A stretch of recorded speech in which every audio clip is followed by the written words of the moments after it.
Hello everyone and welcome back to the Horror Hut. Before you drift off, it would be a nice idea if you could leave a comment to let me know where you are listening from. Please don't forget to give the video a like and subscribe to the channel. Right, let's get comfy and relaxed, and let's begin. Story 1, Silent Cabin, Signs of a Hidden Presence.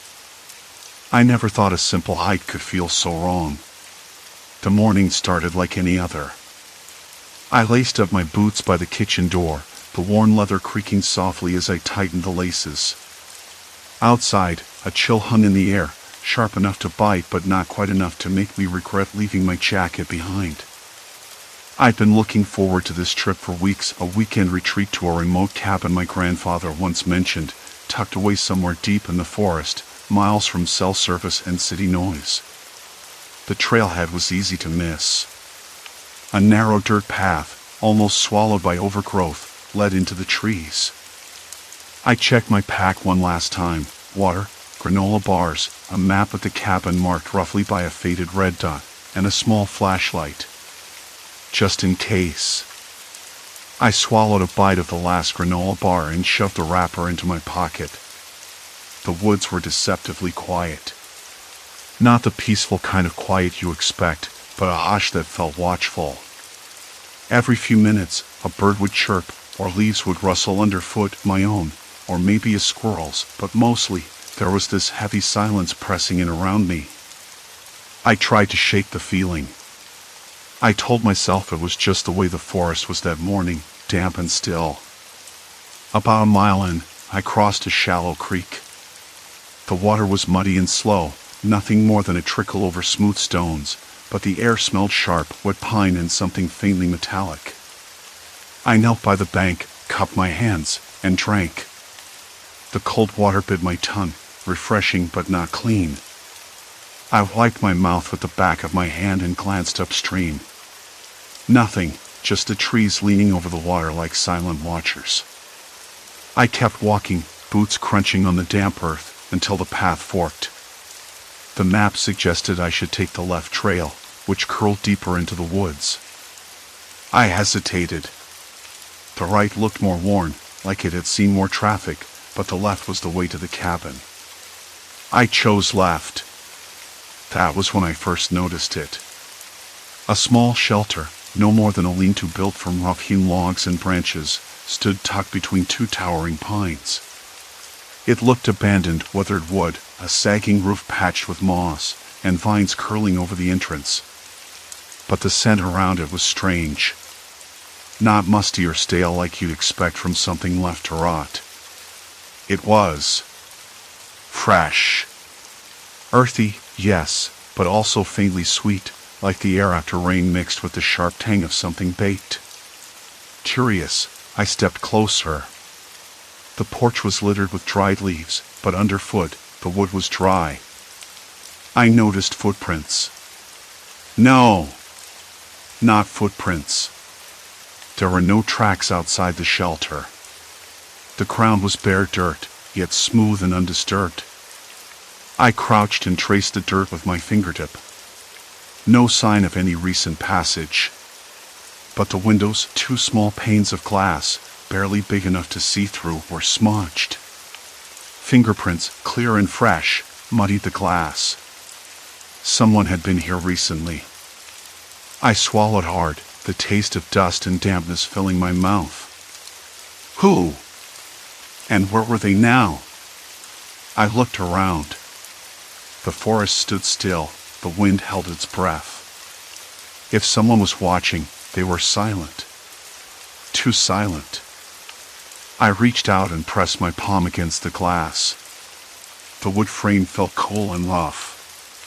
Inside, the shelter was dim, but I could make out a few things: a battered metal pot, a wooden bowl with scraps of bread, and a small pile of berries that looked untouched but fresh. Fresh enough to have been picked within a day. My skin prickled. I stepped back, my eyes scanning the tree-line. A snapping twig to my left made me jump.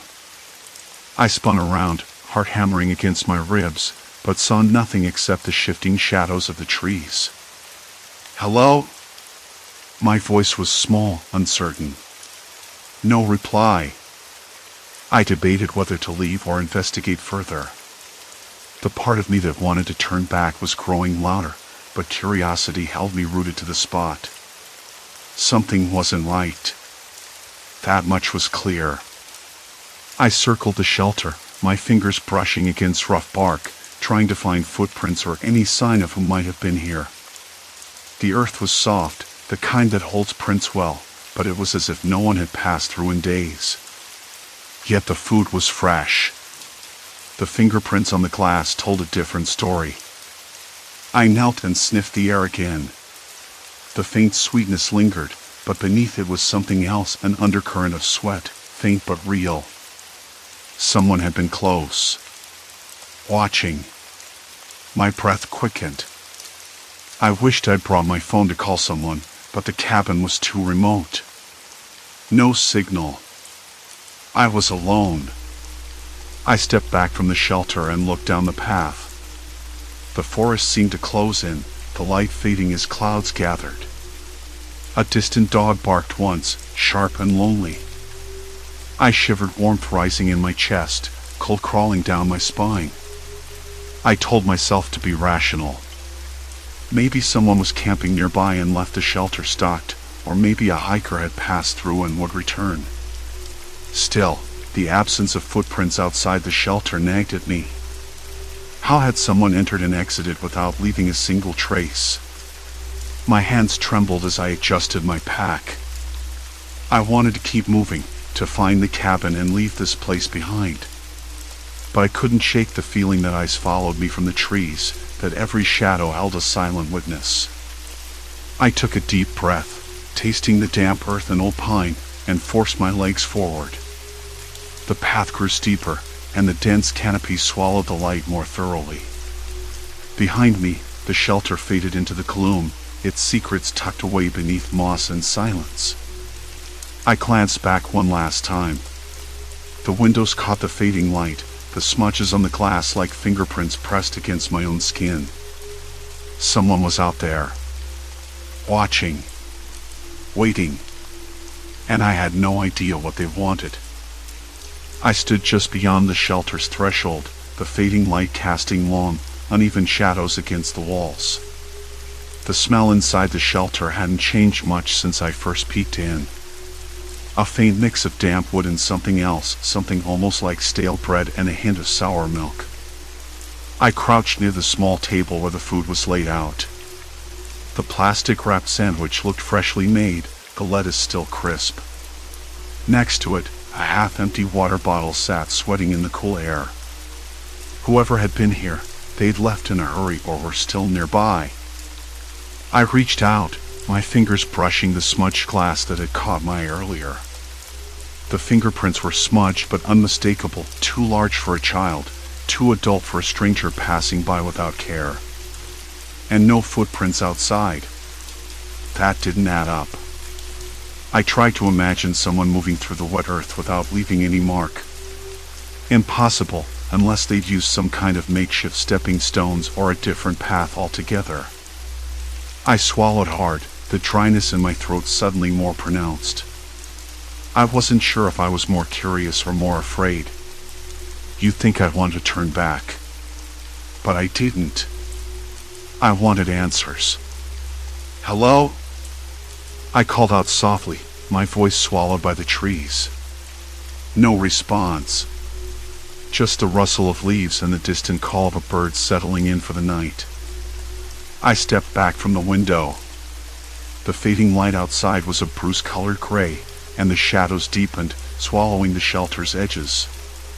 In the distance, something shifted, a small, sharp noise like a branch snapping. I froze, listening. Nothing else. My hands were clammy. I wiped them on my pants, trying to steady my breath. It wasn't a crackling fire or a crunching step. More like a deliberate snap, as if someone wanted me to hear it without revealing themselves. I told myself it was probably a deer or a squirrel.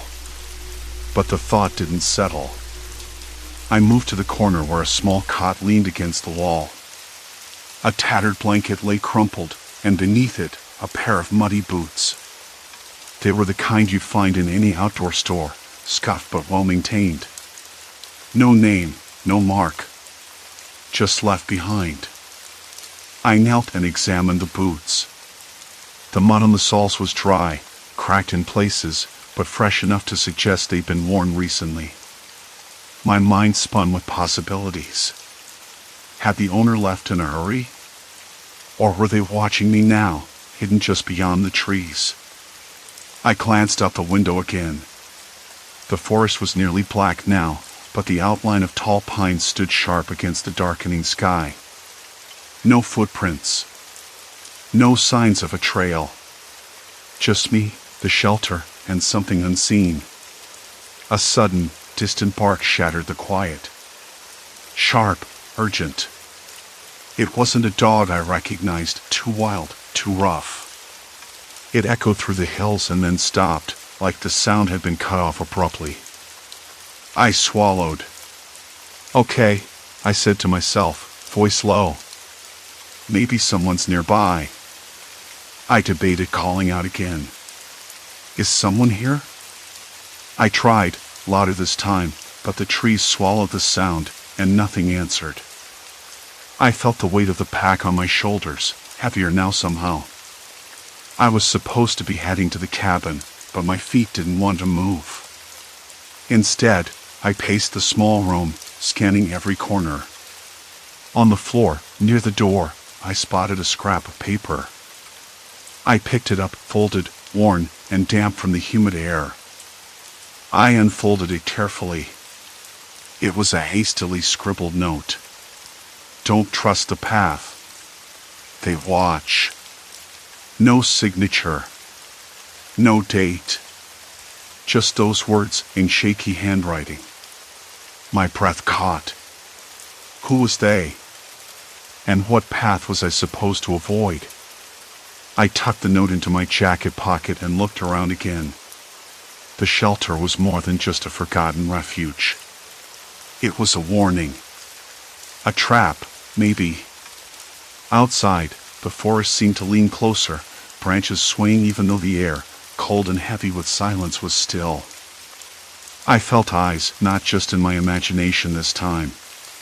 Something was definitely watching. I forced myself to step outside, the cool air prickling my skin. The ground was soft beneath my boots, but, true to the note, there were no tracks around the shelter. No sign of anyone who might have left the food or the note or the boots. Just the forest. Watching. I circled the shelter, eyes darting between tree trunks and shadowed undergrowth. Every so often, I caught a flicker of movement, something small and nimble slipping behind a bush or a tree. It didn't run away, it just vanished before I could get a good look. I called out again, my voice firmer this time. Hey! If you're here, I'm not looking for trouble. Silence. Then, a faint whisper of movement from the thicket. A soft rustle, too quick to be an animal. I froze. My skin prickled, hairs rising on the back of my neck. This was no game. Someone was nearby, someone who didn't want to be found. I wanted to find the cabin, to get away from this place, but the path ahead was swallowed by dense trees, and the sun was nearly gone. The shelter's dim light flickered inside, a weak beacon in the growing dark. I debated, should I stay here, or push on? The note's warning echoed in my mind, but so did something else, a faint hope that the cabin's safety was real. That this was just a strange detour, not the beginning of something worse. I stepped back inside the shelter and sat on the cot, the thin mattress creaking beneath me. My fingers trembled as I pulled out the sandwich and took a bite, the dry bread breaking between my teeth. The taste was bland, but oddly comforting. Outside, a sudden breeze stirred the trees, carrying with it a faint, unfamiliar scent, smoke, or something else. I couldn't tell. My eyes darted to the window again. The smudged fingerprints were still there, dark and accusing.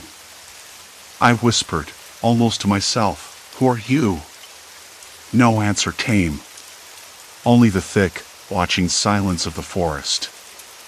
Then, from somewhere just beyond the shelter, I heard a low, deliberate tapping on the wooden wall. Not a branch. Not an animal.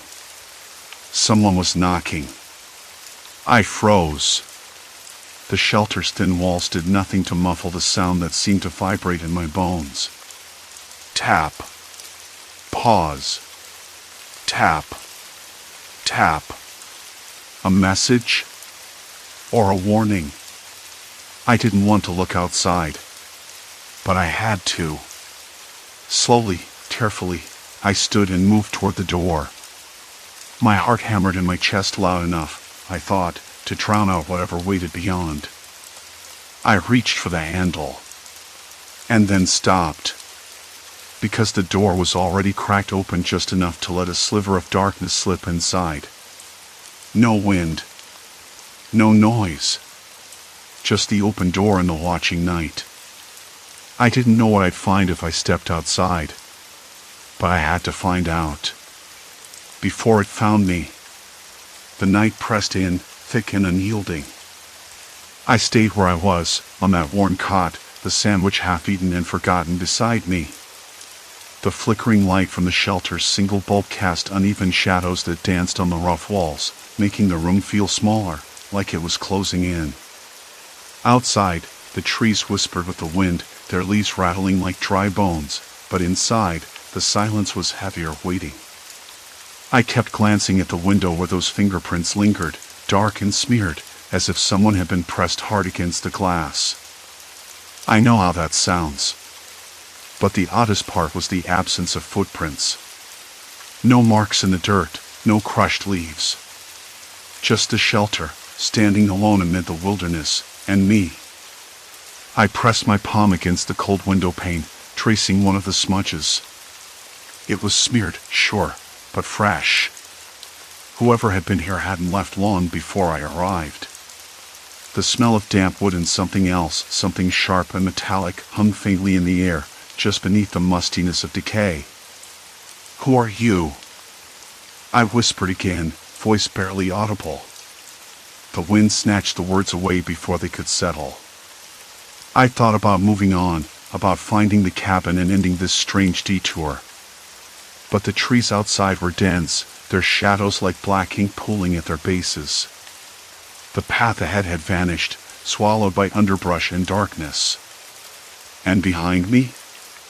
The only trail I'd come from was a tangled mess of broken branches and disrupted earth, no longer a clear way out. A sudden noise made me start. It was a soft rustling, like fabric brushing against bark, coming from beyond the shelter's thin walls. My breath caught. I froze, every nerve humming. The sound stopped. Silence. Complete silence. I told myself it was probably a deer or a raccoon, but I didn't sound convinced, not even to myself. I thought about the note I'd found earlier, the one scrawled in shaky handwriting, "Don't trust the quiet. They watch. They wait." I dismissed it as a prank or some paranoid trap. Now it felt like a warning I'd ignored at my peril. I stood and moved to the door, hesitating before I touched the handle. Outside, the air was chillier than inside, carrying the faint scent of smoke again. It wasn't a campfire or a cooking fire, not something natural. It was acrid and sharp, like something burning too hot and too fast. I opened the door a crack. The forest stared back at me, dense and unblinking. No footprints. No sign of movement. But then I caught it, a shape, just beyond the trees. A shadow that didn't move quite right. It was still, but watching. Waiting. I slammed the door shut, heart hammering so hard I thought it might burst through my ribs. I leaned against the door, trying to steady my breathing. This wasn't just someone hiding. It was deliberate. Calculated. I realized then the shelter wasn't a refuge. It was a trap, I could feel it, deep in my bones, the moment of no return. I wasn't just lost in the woods anymore. I was inside someone else's game, their territory. And they knew I was here. There was no turning back. The path I'd come from was gone, swallowed by the forest and whatever lurked beyond it. The path ahead was a shadow, black and unknowable. I sank back onto the cot, eyes fixed on the window. The fingerprints had multiplied, new smears pressed into the glass as if someone had paced just out of reach all night, watching me with patience that was cruel and cold. My phone was dead. No signal. No way to call for help. I flicked through my pack, the light catching on the edges of the empty water bottle, the crumpled map, the useless compass that had lost its way. The cabin, the one I'd been desperate to reach, might as well have been on the moon. Minutes stretched. Hours, maybe. The air grew colder, the shadows longer. I thought I heard breathing once, shallow and deliberate, just outside the walls. But when I looked, there was nothing. Then came the tapping. A rhythmic, slow tapping on the window. Not hard, but insistent. Like a message. I didn't move. My fingers curled into fists on my knees. The tapping stopped. A voice cracked through the silence. Low, controlled, but unmistakably human. You shouldn't have come here. I swallowed hard. Who are you? No answer. Just the rustle of leaves, the breathing of the forest. I wanted to say I was sorry, to explain I was just trying to find shelter, to get to the cabin. But the words stuck in my throat. Because I knew the truth. This was no accident. Someone had been waiting for me.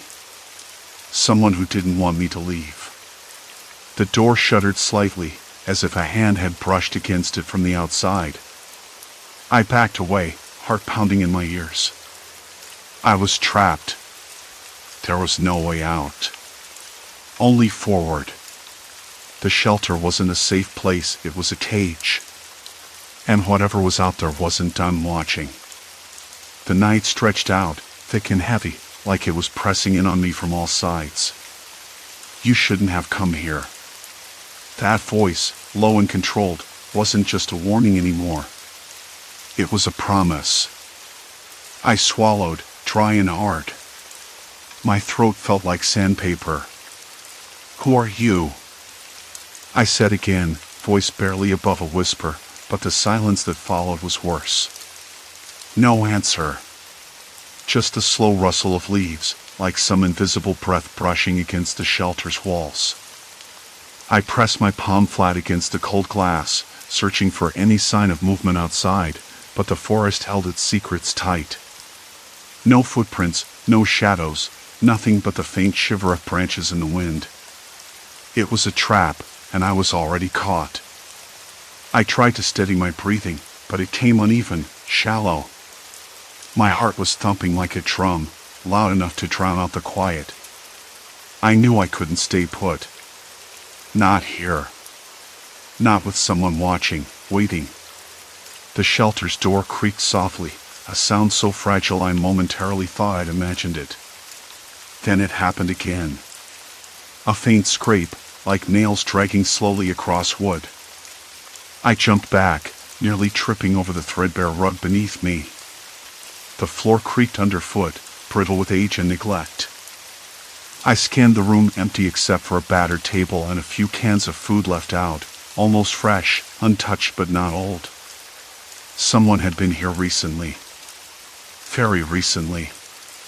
That was the worst part. If I moved, I risked drawing their attention. If I stayed, it was only a matter of time. I glanced toward the back wall, where a narrow staircase sunk into darkness. It led down to a cellar, or maybe a crawl space. I'd seen no sign of other entrances, no windows except the one.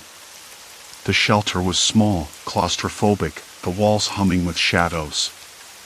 I wanted to believe it was just some lonely person hiding out, someone scared like me. But the thought didn't last. The deliberate tapping, the voice, the absence of footprints. None of it added up. Whoever was out there knew the woods better than I ever could. They were patient. They wanted me to feel watched. My fingers trembled as I reached for the rusted doorknob, the metal cold and slick. I told myself I was going to check the perimeter to see if I could find any trail, any sign of where this person might be hiding. But stepping outside felt like stepping into a trap. The darkness was so absolute, it swallowed sound and light alike. I hesitated, then pulled the door open a crack. Cold air rushed in, sharp and damp, carrying the scent of moss and earth and something else, smoke, maybe, or rot. My ears caught a faint snap of a twig somewhere out there, too deliberate to be random. I closed the door quickly, heart jackhammering in my chest. Back inside, the shelter felt smaller than ever. I sank down on the floor, pressing my back against the wall. I had no idea how long I sat there, listening, counting breaths, waiting. Then the voice came again. Closer this time. From outside, but right next to the window. You don't belong here. It wasn't a question. It was a statement. A threat. I swallowed hard, trying to find words that might buy me time, space. I'm just passing through. I didn't mean any trouble. Silence. Then a soft chuckle, dry and humorless. No one just passes through anymore. I shivered. Not from cold. From the weight of those words. They knew something I didn't. Or maybe they wanted me to think they did. I remembered the supplies inside, the food, the water, the map I'd found on the table. The map was crude, marked with strange symbols I couldn't decipher, but a route was sketched out clearly enough. A path through the forest toward the cabin I'd been trying to reach. I needed to get there, whatever that meant. But the question throbbed in my mind louder than before. Was this place a refuge or a prison? And who decided which? The tapping resumed, slow, deliberate. This time I didn't flinch. Instead, I moved toward the window, fingers tracing the smudges on the glass. They weren't random. They formed patterns. Letters, maybe. Or a code. I leaned in, breath fogging the pain, trying to make sense of it. Stop, the voice said sharply. I froze. The voice was right there, close enough for me to smell the faint tang of sweat and pine sap on the air. My skin prickled. I could almost feel the eyes on me, burning through the thin walls. What do you want? I asked, voice trembling. There was a pause. Then the voice softened, almost regretful. You're not ready. I frowned. Ready for what? To see. The words hung in the air, heavy and meaningless all at once. I pressed my ear to the door, listening. Nothing. Just the forest breathing around me, thick with shadows and secrets. I wanted to scream, to demand answers, but the sound caught in my throat. Instead, I sat back down, drawing my knees to my chest. The shelter wasn't a cage. It was a stage, and I was the unwilling actor. Hours passed, or maybe minutes. Time lost all meaning in the dark. Then the door creaked again. Not from outside, but inside. The latch rattled softly. My breath caught. My hand shot out reflexively, gripping the edge of the table. A figure stepped into the dim light, face obscured by shadow but unmistakably human. You need to come with me, the voice said, gentler now, almost pleading. I shook my head, heart thundering. No, I'm not going anywhere with you. Silence. Then the faintest sigh. Then you'll stay here. Forever. The door slammed shut behind them, and the shelter fell into darkness. The sun was sinking behind the ridge when I finally let myself sink against the rough bark of a pine tree. My legs ached, and the cold was slipping under my jacket, crawling at my neck and wrists. I'd been circling the shelter again and again, trying to make sense of the absence of footprints, the fresh food, and those smudged fingerprints on the grimy windows. Someone had been here recently. Someone was watching. I could feel it like a weight pressing on my chest, tightening with every rustle of leaves or distant bird call. I pulled out the half-empty water bottle and took a long swallow. The taste was stale, but it was enough. My mind raced through everything I'd seen since finding the place. The canned beans, the fresh fruit with bite marks, the small pile of clothes folded neatly on one corner of the table. Whoever had been here wasn't just passing through. They'd made this their refuge, their hiding spot. And yet, outside, the snow was untouched. No footprints led away from the door, no sign of departure or arrival. It didn't make sense. I pressed my forehead against a tree, trying to slow my thoughts. The cold air smelled sharp pine needles, damp earth, and something faintly metallic, like old blood or rust. My fingers trembled, and I clenched my fists to stop them from shaking. I had to keep calm. Panic wouldn't help me now. The forest around me was quiet, almost too quiet. No squirrels chattered, no wind stirred the branches. Only the distant, irregular bark of a dog echoed through the valley. I turned my head sharply, scanning the shadows between the trees. Was it just an animal? Or something else? I couldn't decide. I thought about the footprints again. If someone had been hiding here, how were they moving unseen? The snow was fresh enough that any steps would have been visible, especially around the shelter. Unless they were using a different route, maybe a hidden trail or a path I hadn't noticed. I shivered. The thought that someone might be stalking me unsettled every nerve. "Okay," I muttered aloud, voice brittle in the cold air. "You want to play this game? Fine. But I'm not the one who's going to lose." I stood slowly, the bark digging into my back, and moved toward the shelter. The windows were fogged up, but I could just make out the outlines of the table and chairs inside. I wiped a spot with my sleeve, revealing the smudged fingerprints again. They weren't fresh, they were smeared, like whoever pressed their hands here had been desperate, scared. Or maybe just careless. There was a sudden noise, a twig snapping underfoot, and I froze. My breath hitched, and I scanned the tree line. Nothing moved. I tried to steady my breathing, long and slow. I wasn't imagining it. Someone was close. I whispered, "I know you're there. I'm not here to hurt you." Silence. Complete silence. The air grew colder, the shadows longer. I thought about my little cabin up the ridge, warm and safe, waiting for me. But now, it felt like a distant dream. I circled the shelter one last time, then pushed the door open. It creaked, and the stale smell of damp wood and old smoke hit me. The fire pit was cold. The blankets on the bed were folded tight, untouched for days, maybe weeks. But the food on the table, fresh bread, half-eaten cheese, was impossible to ignore.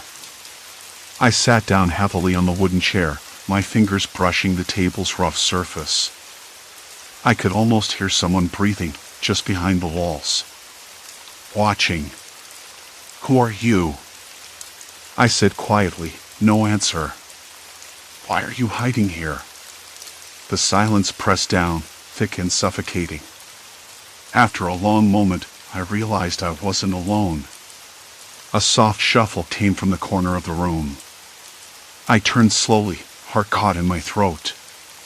A figure stood there, barely visible in the dim light, thin, ragged clothes, eyes wide and wild. No tool, No aggression, just fear. Relief and suspicion tangled inside me. I'm not going to hurt you, I said again. I just want to understand. The figure shifted, voice trembling. I didn't want to scare you. I'm stuck. Their words hung between us, fragile but real. I asked, why here? Why like this? They looked away, voice barely audible. No one else would help. Not after what I did. I sat back, processing. This wasn't some stalker or threat. This was a person broken by the world, hiding from a past I could only guess at. My anger, my fear, they faded into something else. Sadness, maybe. Or empathy. I can't promise I'll stay, I said honestly. But I won't leave you to freeze out here. They nodded slowly, eyes shining with something like hope. It wasn't much, but it was something. We sat in the growing dark together, sharing the shelter's thin warmth. Outside, the forest held its breath, and the cold crept closer. But inside, for the first time in days, I felt a fragile peace. I thought about my journey, about the cabin waiting for me, and about the person beside me who had nowhere else to go. Sometimes, survival wasn't just about reaching a destination, it was about finding a way to carry others with you. When the stars finally appeared, bright pinpricks against the black sky, I knew I'd never forget this night, this strange, quiet truce between two lost souls in the wilderness. And maybe, just maybe, that was enough. Story 2, The Watching Pines, Silence Beneath the Canopy. The road was a ribbon of cracked asphalt, threading through thick pines that leaned in close like they were eavesdropping. It wasn't like I'd ever done this before. Camping, sure, but actual solitude? Not in years, not since college. I told myself it was time for a reset, no distractions, no buzzing phones, just me and the trees. I could almost taste the pine in the air, cold and heavy with silence, sharp and fresh. The sun was dipping low, casting long fingers of amber light through the canopy, and it bathed everything in that golden hour glow you see in postcards. Perfect, really. The cabin itself was small and squat, built from rough-hewn logs that smelled faintly of moss and damp earth. Inside, the floor creaked under my boots, the wood cold and uneven beneath my feet. There was a single window facing the woods, its panes a little wavy with age. I ran my palm over the chipped windowsill, feeling the faint grit of weathered paint and dust. The air smelled faintly of damp plaster and old wood smoke, like it had been closed up for a spell before I arrived. I unpacked slowly, more out of habit than necessity, setting out the few essentials I'd brought, a thermos, an old paperback I figured I might actually finish, and a flashlight that barely worked. The cabin's single bulb flickered weakly when I flipped the switch, throwing long shadows that danced against the walls. I caught myself glancing toward the window more than once, even though nothing was really out there yet. Dinner was a quick thing, a can of beans warmed on the tiny stove. I sat at the rickety kitchen table, the chair wobbling slightly under me, and chewed quietly. Outside, a bird called somewhere deep in the woods, its song wavering and distant. The smell of damp leaves rose through the cracked open door. It was sharp and earthy, and something about it settled my nerves. Or maybe it unsettled them. Hard to tell sometimes. As night fell fully, I decided to take a quick walk down the trail that curled away from the cabin. The forest around me thickened, the trees no longer just sentinels but looming shapes, their branches knitting tight overhead. The ground beneath my boots was soft with pine needles, muffling my steps.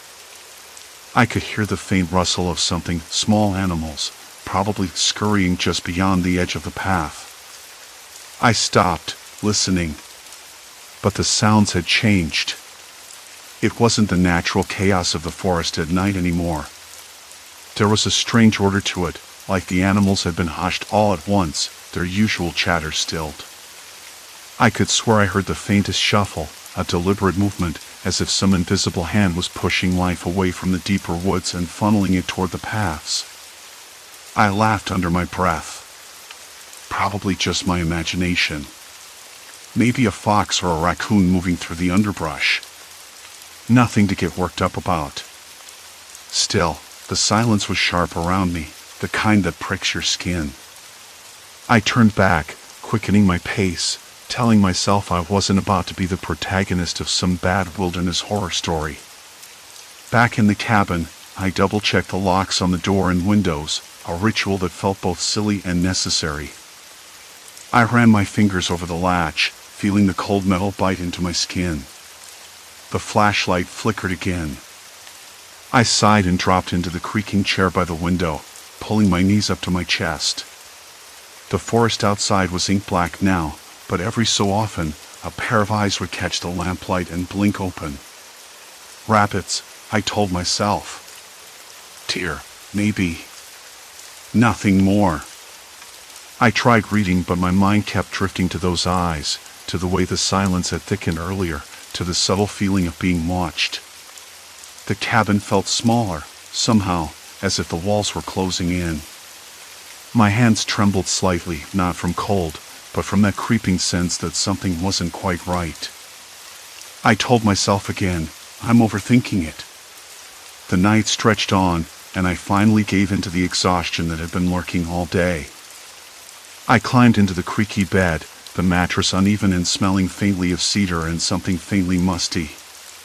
The window was cracked open just enough to let in the chill, the night air cool against my skin. I fell asleep with the sounds of the forest in my ears, but not the usual ones. No chirping crickets, no rustling leaves. Only a quiet, calculated stillness, broken every so often by the soft footsteps of something moving just beyond where I could see. Morning came slow. I woke to a pale light filtering through the window, the air heavy and damp. The silence had lifted, but it was replaced by something else entirely. Outside, the animals were too close. A doe stood just beyond the porch, her eyes fixed on me with an intensity that made my skin crawl. Not the usual wary glance of a wild creature, but something sharper, almost deliberate.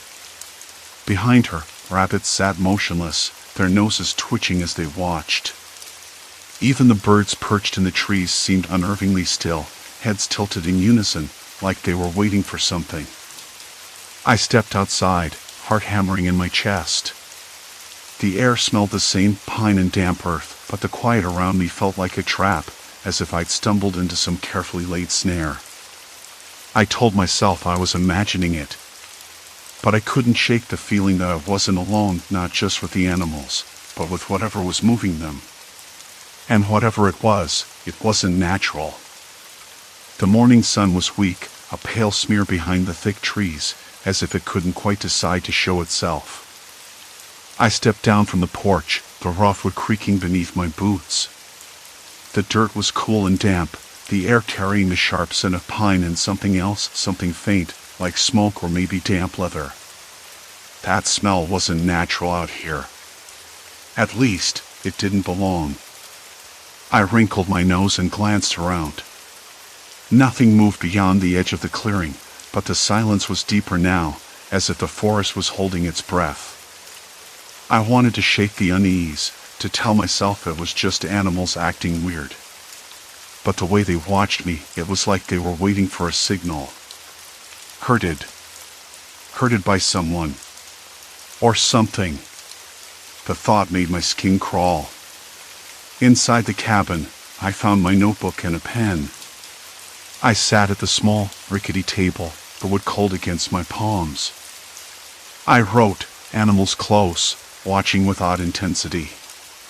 Sounds quiet, almost controlled. Smell of smoke or leather in the air. The words felt inadequate, like I was trying to describe a dream that slipped through my fingers the moment I woke. But it was the best I had. I knew I couldn't stay outside long.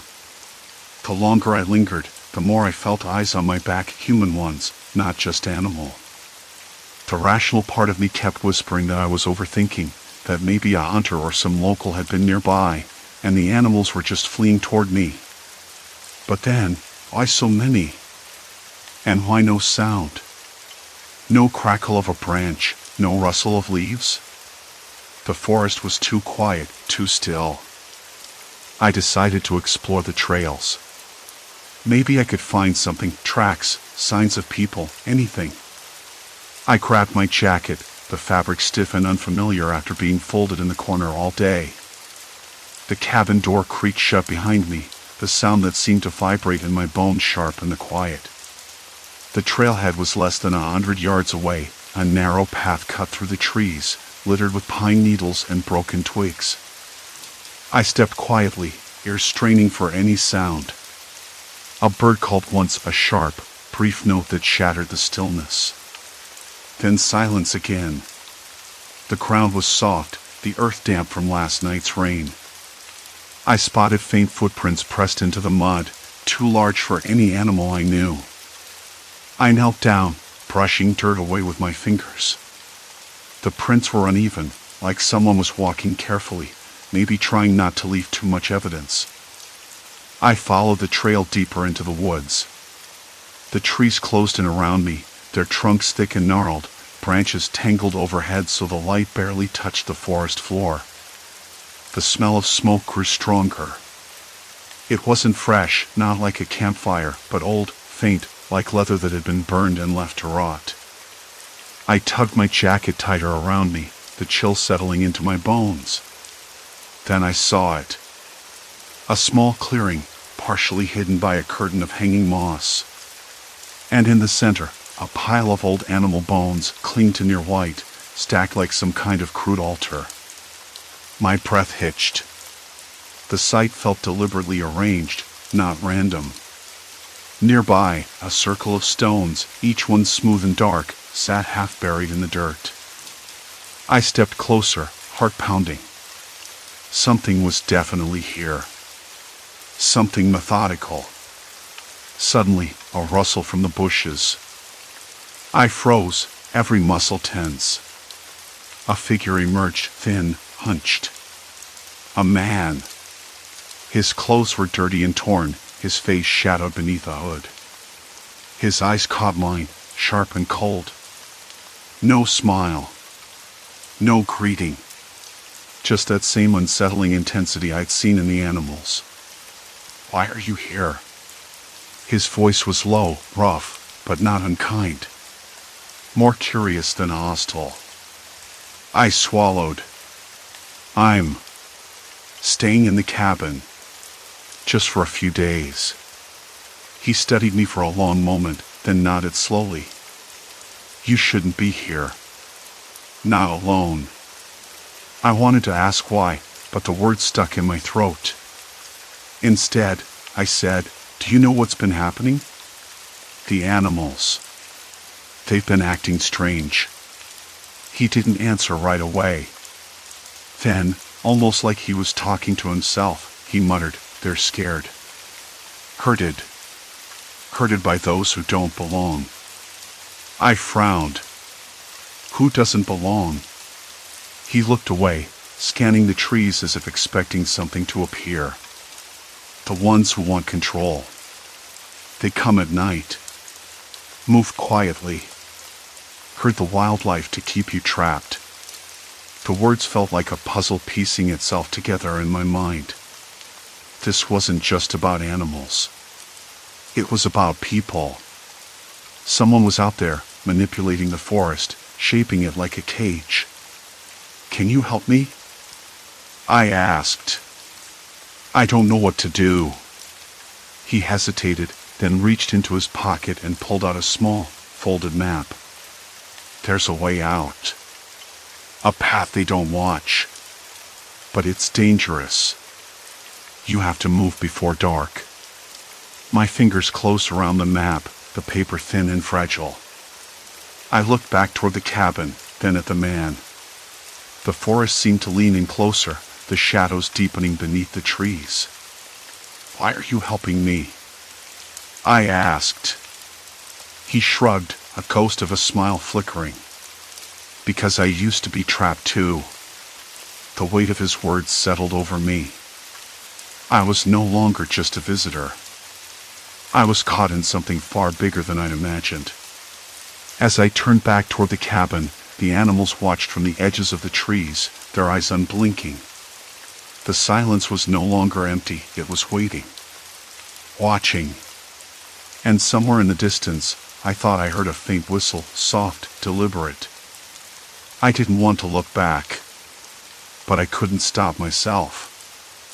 I didn't want to look back. The forest pressed in, thick and oppressive, shadows folding like dark cloth beneath the trees.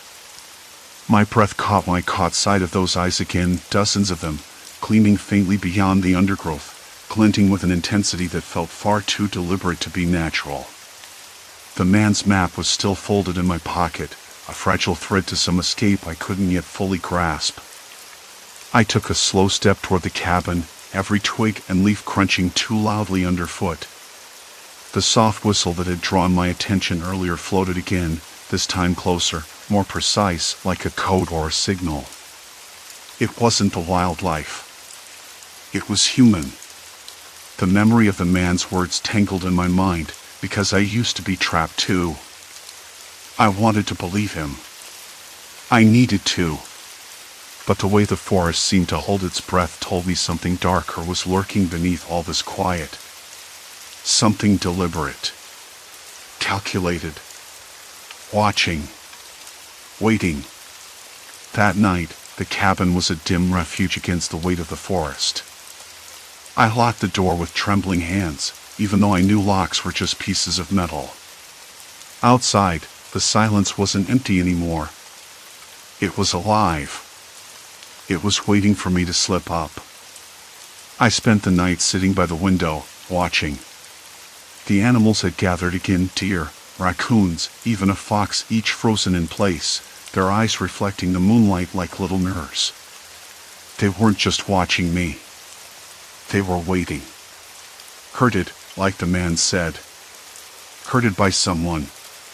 Something. Morning came too soon. The sun spilled cold and gray through the mist, and with it, a creeping realization. This place wasn't just remote, it was a trap. I unfolded the map carefully, tracing the faded lines with a finger. The path the man had marked twisted away from the main trail, dodging the known patrol routes. At least, I hoped it was patrols. Whoever or whatever was corralling the wildlife wasn't interested in subtlety. It was herding, controlling. Like a shepherd with a flock, but the sheep were terrified, and the shepherd unseen. I needed to move before nightfall, the man said.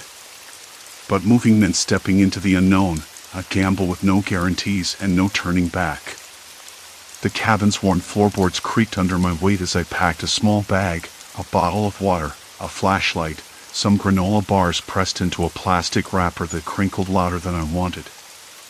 I paused, fingers brushing the cold metal of the stove handle, wishing for something, anything, that could give me a sense of safety. Then it hit me, the animals weren't just trapped. They were bait. I swallowed hard, the taste of stale coffee bitter on my tongue as I thought it over. The forest wasn't just a cage for me. It was a stage, and I was the unwitting actor. Where was the man now?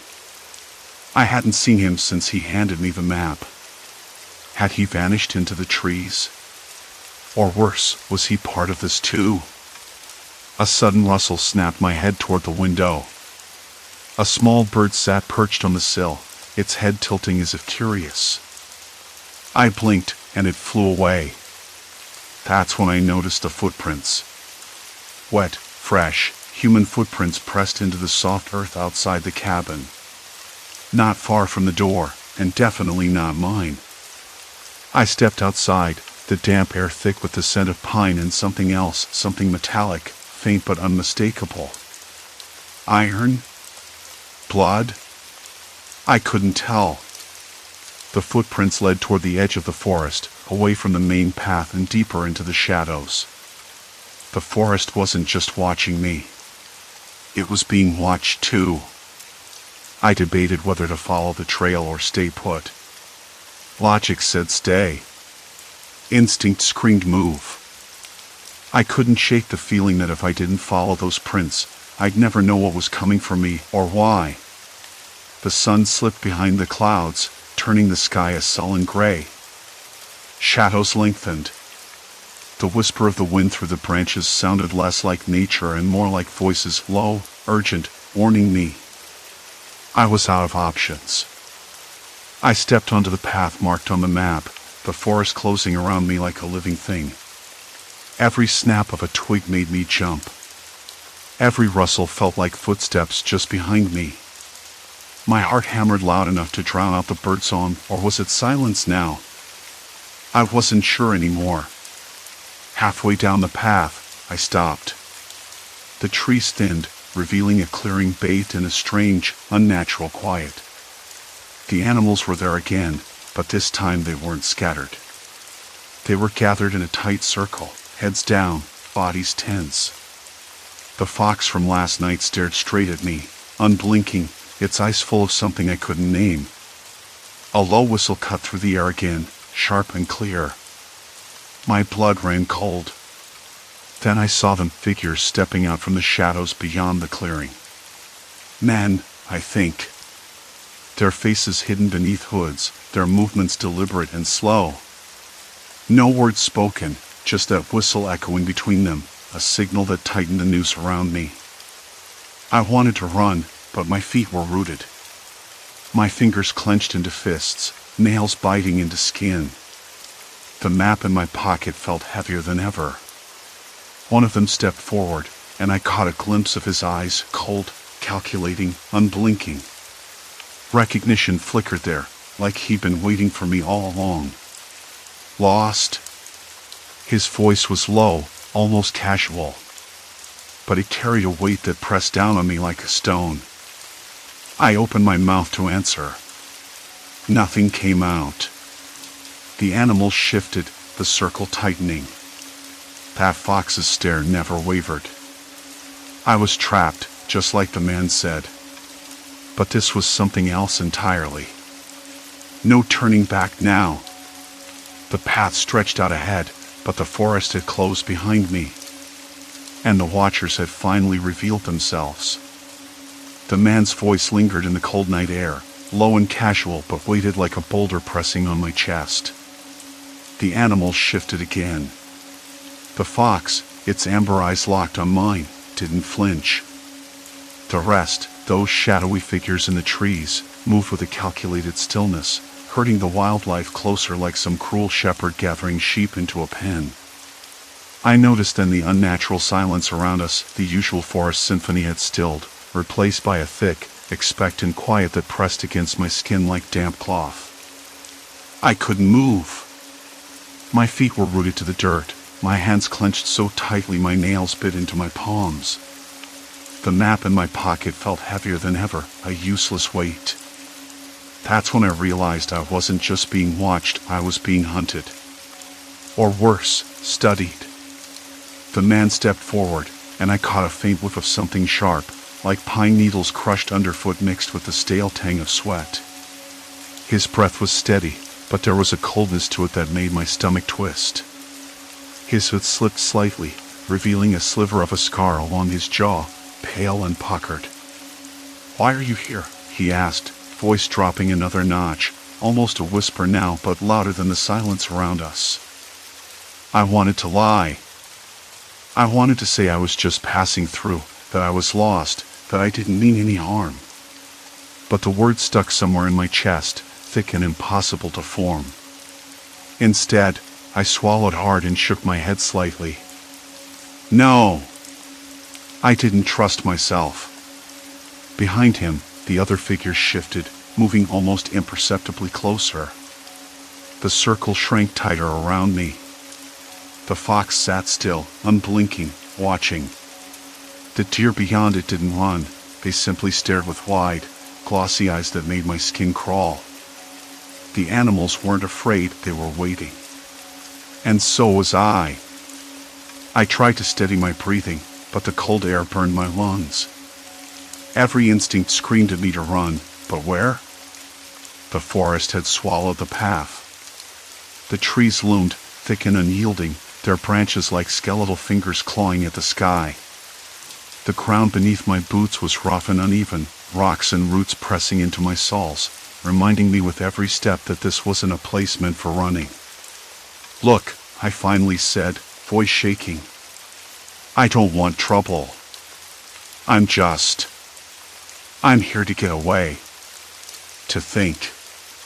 My hands opened slowly, palms out, the universal sign of peace. "I didn't mean to stumble into whatever this is." The man's eyes narrowed. For a moment, I thought he might laugh, but instead, he shook his head slowly. "You don't get to just wander through here," he said, voice low but steady. "Not anymore." "Not anymore?" I echoed, confusion mixing with something sharper fear. Maybe. What changed? He looked past me, toward the dark woods beyond the clearing, where the trees seemed to lean closer, their branches whispering secrets I couldn't hear. "It's not the forest," he said. "It's us. People like us. We keep it safe." "Safe?" I frowned. "Safe from what?" He didn't answer right away.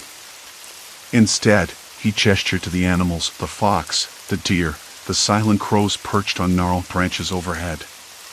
"They're watching," he said simply. "Waiting for the right moment. They're part of it. They help."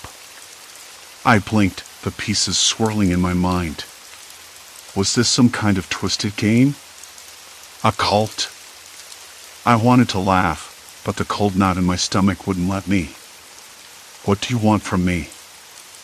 I asked, voice barely above a whisper. The man's gaze sharpened. "To see if you'll play." A shiver ran down my spine. The wind picked up, rustling dead leaves across the ground, carrying with it a faint, almost imperceptible whistle. The same whistle I'd heard earlier. It echoed between the trees, bouncing back and forth like a sinister call. The circle tightened again.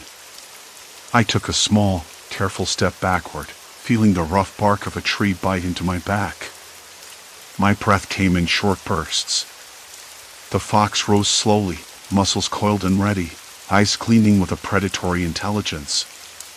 It was no longer just an animal. It was part of this sinister performance. "Play?" I repeated, voice cracking. "What kind of game?" The man smiled then, a thin, cold curve of his lips that didn't reach his eyes. "The kind you don't want to lose." Suddenly, the other figures moved as one, breaking the circle.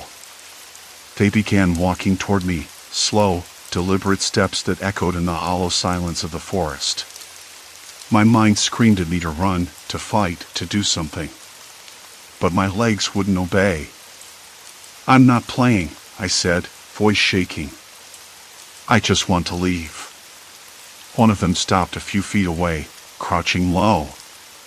For the first time, I saw his face clearly, young, sharp features, eyes dark and unreadable. He reached out, fingers brushing against the rough bark of the tree beside me, as if marking territory. "You already lost," he said softly. "By being here." The wind shifted, carrying with it the scent of damp earth and something else, smoke. No, something sharper, metal. My stomach churned. I glanced around, heart hammering against my ribs. The forest was still, but the tension was thick enough to taste. The man with the scar stepped forward again. "We don't hurt people," he said, voice eerily calm. "Not unless they force us. But you're here now. You have to decide. Stay and join, or leave and be hunted." "Be hunted?" I echoed, swallowing hard. "By who?" He smiled again, but it was colder this time, more like a warning. "By all of us. And the forest." I wanted to laugh, to call it nonsense, but the weight of their gazes, the unnatural stillness of the animals, the tightening noose of this circle, they made the threat real. Not because they said it was, but because I felt it in my bones. A sudden rustle in the underbrush made me jump. A small sound, maybe a rabbit or a squirrel, but it echoed like a gunshot in the quiet. The fox's ears perked up, and the others shifted again. I woke to a stillness that felt heavier than any silence I'd known before. The cabin was cool, the wood floor cold beneath my feet, and the faint smell of damp earth seeped in through the cracked window. Outside, the animals had not moved. Not a single sound stirred the early morning air. I peeled back the curtain and froze. They were there. Every one of them, just beyond the trees, deer, foxes, rabbits, even a lone coyote frozen in place, their eyes locked on the cabin like they were waiting for something. It was the way they watched that put the knot in my stomach. Not just curiosity. It was calculation, a collective stillness that spoke of something deliberate, a trap carefully laid. I had spent that night on edge, listening to the forest's unnatural hush.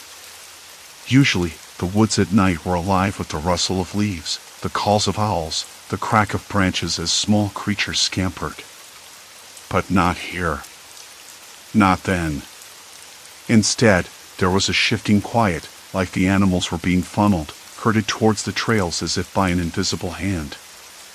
I turned from the window and paced. The cabin felt smaller now, the walls pressing in. The thought kept creeping back, this wasn't just nature doing its thing. It was something or someone manipulating the wildlife, corralling them for a purpose I couldn't yet grasp. The sun climbed higher, and with it came a faint breeze that stirred a few leaves across the porch. I stepped outside cautiously, the wooden planks creaking beneath my boots. The animals didn't flinch.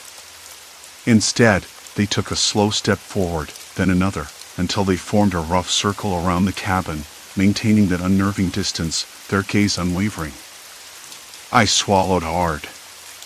The hair on my arms prickled. I tried to remind myself that they were just animals, that I was overthinking things. But I knew better. The way those eyes followed me, it wasn't natural. It wasn't random. Later, I ventured down the trail toward the nearest road, hoping to find a way back or at least some sign of other people. The woods were silent, the usual sounds stifled, and the weight of unseen eyes pressed on my back. The trail narrowed, and I noticed footprints in the mud, distinct from any animal track. Human footprints. Fresh ones. That's when I realized the truth. The animals had been herded into this perimeter, herded by people. Someone was out here, orchestrating this unsettling theater. Someone who wanted me to feel watched, isolated, vulnerable. I ran back to the cabin, heart thudding, ears straining for any sound other than my own ragged breathing. When I got to the porch, the animals were still there, still watching. But the footprints, now there were more, circling the cabin in a pattern too precise to be accidental. I barricaded the door as best I could with the furniture. Not because I thought it would keep anyone out, that was foolish, but because the act itself steadied my shaking hands. I needed something solid to focus on, something that reminded me I was still in control, however slight. Hours passed.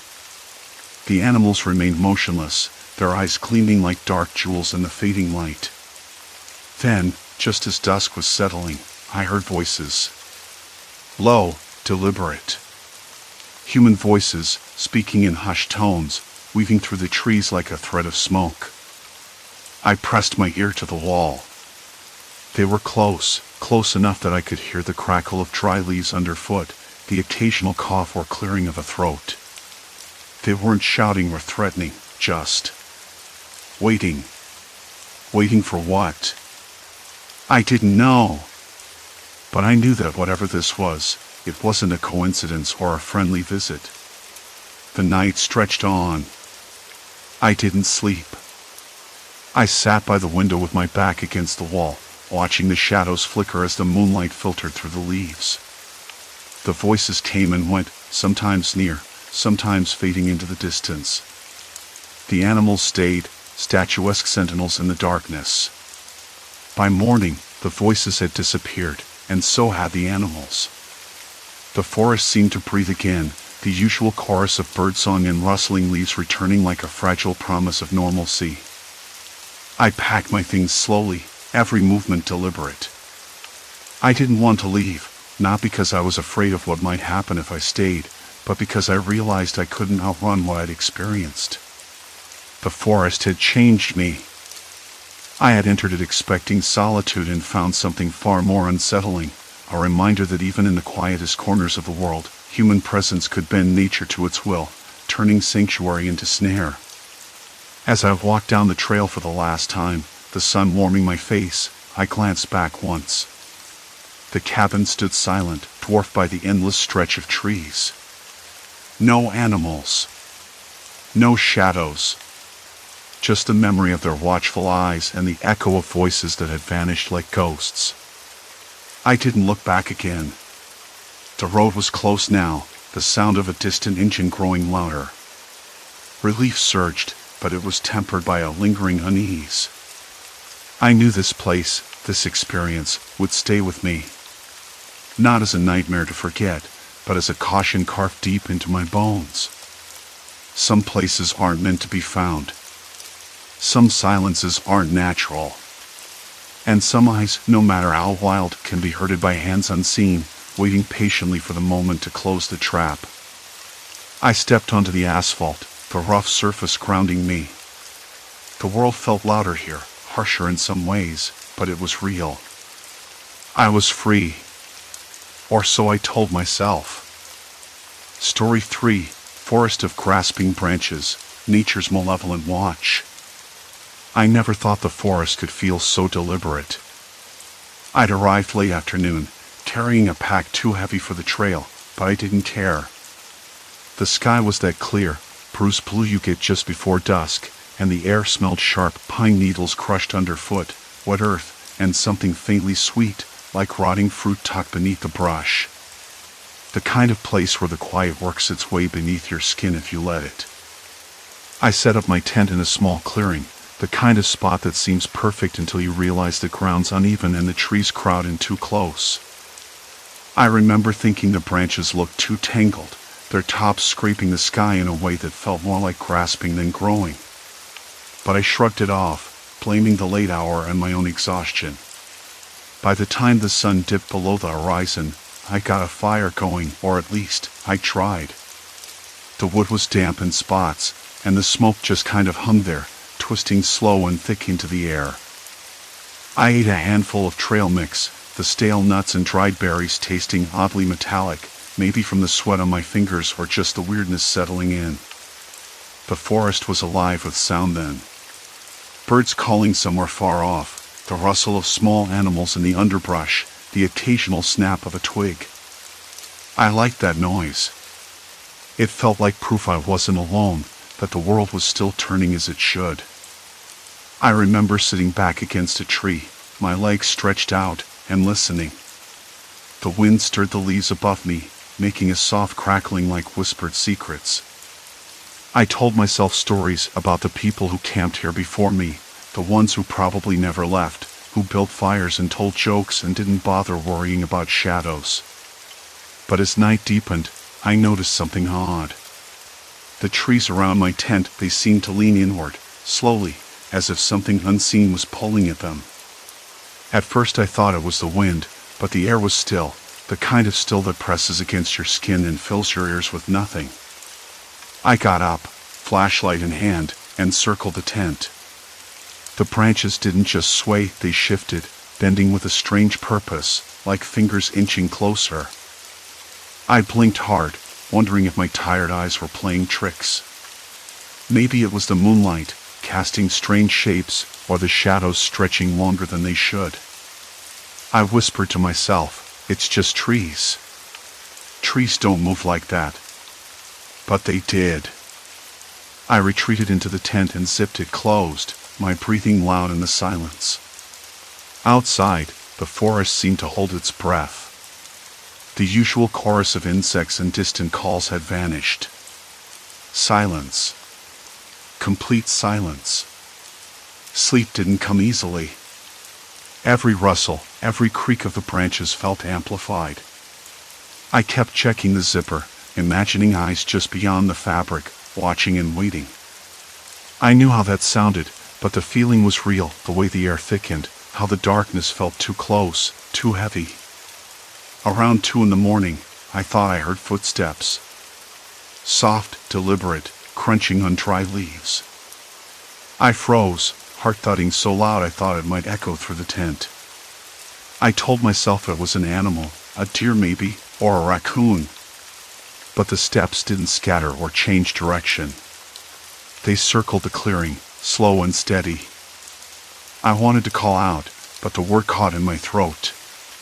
Instead, I pulled my jacket tighter around me and tried to listen past the pounding in my ears. By dawn, the forest was a hushed, breathless shell. Not a single bird. Not a single rustle. The world felt paused, waiting. I unzipped the tent and stepped out. The trees were bent now, all of them leaning inward, branches arching over like a cathedral made of limbs. The air was thick with that same sweet, rotten smell, stronger now. I looked around. No sign of animals, no tracks, nothing except the unsettling stillness. I wanted to tell myself it was nothing. That maybe the wind had finally come, bending the branches overnight. That the footsteps were just my imagination. But the silence told a different story. And it was just beginning. The sky, once a dull gray, was slowly bleeding into a deeper shade of twilight, as if the day itself was retreating in fear. I pulled my jacket tighter around me, the chill creeping up my spine despite the thick fabric. The rotten scent clung to my nostrils, an invisible weight that made every breath a conscious effort. I inched forward, feet crunching softly on the brittle leaves that carpeted the ground, each step echoing through the unnatural hush. Then, a faint sound, something soft, almost imperceptible at first. The snap of a twig, distant but deliberate. My heart thudded against my ribs like a frantic drumbeat. I froze, straining my ears, but the forest seemed to hold its breath, waiting. The branches above creaked, swaying gently, but no breeze stirred. The smell grew stronger, the sweet rot now tinged with something metallic, like blood. I wanted to turn back, to run until the trees were nothing but shadows behind me. But something rooted me to the spot, a force older and darker than fear. Something watching, unseen yet undeniably present. The forest wasn't just silent, it was listening. And whatever was out there was waiting. The rotten scent lingered stubbornly in my nostrils, sharp and sweet and wrong. I swallowed hard, tasting the coppery tang of something sick in the air. I tried to shake the feeling that I was being watched, though I couldn't see a thing, just the slow, unnatural movement of the trees. That snap of a twig, a deliberate, calculated crack, had sounded again, closer this time. My ears strained in the thick blackness, searching for any other hint of life. But there was only silence. No rustle of small creatures, no distant owl hoot, no wind. I kept telling myself it was probably a deer or a raccoon, but it didn't feel right. It never did.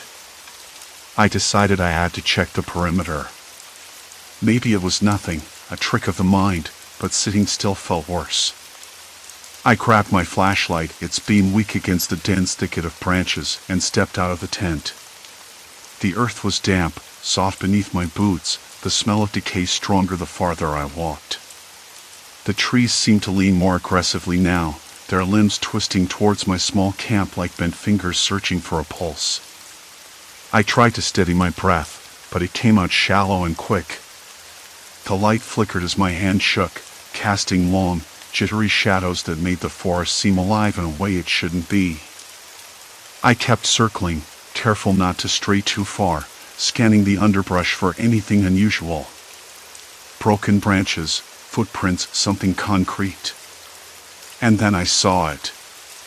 A patch of disturbed earth, about 10 feet from the tent, where the leaves had been scraped away in a rough, uneven pattern. The soil was freshly overturned, loose and moist. I knelt down and ran my fingers through it. Their impressions, like the rough shape of a boot sole, but smudged and unclear. Whoever or whatever had been here was careful, but not careful enough. My pulse hammered in my ears as I looked up, the flashlight beam catching on something else, a faint, almost imperceptible scrape mark on the bark of a tree, about eye level. It was too high for a deer or a bear. I traced it with my finger, the bark rough and fresh, as if made with deliberate force. "Hello?" I whispered, my voice cracking. No answer. Just that endless, suffocating silence.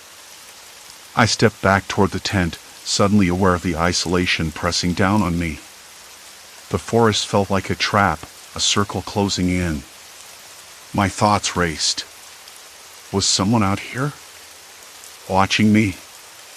Waiting? The idea made my skin prickle, but I tried to laugh it off. Probably just a hunter or some other camper.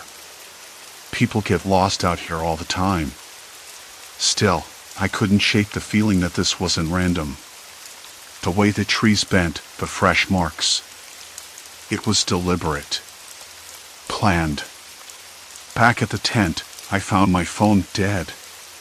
No signal. Of course. I had expected as much, but the finality of it felt like a punch to the gut. No way to call for help. No way to explain any of this. I unzipped the tent flap and crawled inside. The darkness felt thicker here, like the walls themselves were closing in. I sat down, trying to focus. I needed a plan, something to keep my mind steady. I remembered the small notebook I'd brought along, a habit from previous trips. Scribbling notes helped me think. I pulled it out and flipped to a blank page. The words spilled out in jagged scrawl, trees bending. Scratches on bark. Disturbed earth. No animals. No sound. The list felt pitifully inadequate. I was grasping at thin air. I thought about calling my sister, Mara, but my throat tightened. She'd laugh it off, probably tell me I was imagining things. She always did when I got spooked out here. But maybe this time was different. I couldn't be the only one feeling the weight of this place. The night was dragging on. My mind kept replaying that snap, the way the branches moved. I tried to focus on the small comforts, the rough texture of the tent fabric beneath my fingertips, the faint hum of insects I half expected but never heard. Nothing. Then I remembered the small pile of supplies I'd left near the fire pit. It was a half-hearted attempt at a warning, a makeshift perimeter. I grabbed a stick and stepped outside again, the beam of my flashlight cutting a narrow path through the darkness. I started poking at the ground around the tent, looking for more signs. The farther I went, the more I noticed the subtle details, the way some leaves were crushed in a pattern not quite random, the faint impression of tire treads on a nearby dirt path that should have been abandoned. Someone had been here recently. Maybe watching. A sudden rustle to my right froze me in place. The beam swung sharply, catching on a shadow that slipped between the trunks. I held my breath. Nothing emerged. No sound followed. I shook my head, trying to clear the sudden surge of panic. Maybe a deer after all. Or a raccoon.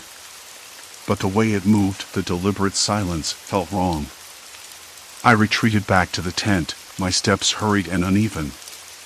Inside, I found the small flashlight I'd brought as a backup and checked the batteries. Good. I strapped it to my wrist with the elastic band from my sock. If I had to move in the dark, I needed both hands free. I sat down again, heart still racing, and tried to piece together what I'd seen. Why would someone want to watch me here? What were they hoping to find? The thought nagged at me, a dark thread weaving through the quiet. I almost laughed at myself for feeling so vulnerable, out here alone. But then I remembered the stories I'd heard. Missing hikers, campers found wandering miles off trail, eyes glazed and empty. People who vanished without a trace. The forest wasn't just trees and wildlife. Sometimes, it sheltered people who didn't want to be found. I leaned back against the cool canvas, eyes fixed on the shadows beyond the tent flap. If someone was out there, waiting, I needed to find out who. And fast. The night stretched on, thick and unyielding. A low, deliberate tapping, like fingernails rapping against bark, coming from the edge of the clearing. Silence. Complete silence. And then, a voice. Soft, almost a murmur. "Why are you here?" I froze. The voice was close. Too close. I swallowed hard and whispered back, "Who's there?" No answer. Only the tapping continued, slow and steady, like a heartbeat in the dark. The forest didn't breathe anymore. Not really. Not like it used to. There was no rustle of leaves, no crack of twigs under small paws, no distant bird calls breaking the heavy dark. Just silence. Complete silence, thick enough to press against my ears until I could hardly tell if my own breathing was real or a trick. I kept glancing beyond the tent flap, half expecting some movement, anything, but the shadows stayed still, like a paused movie.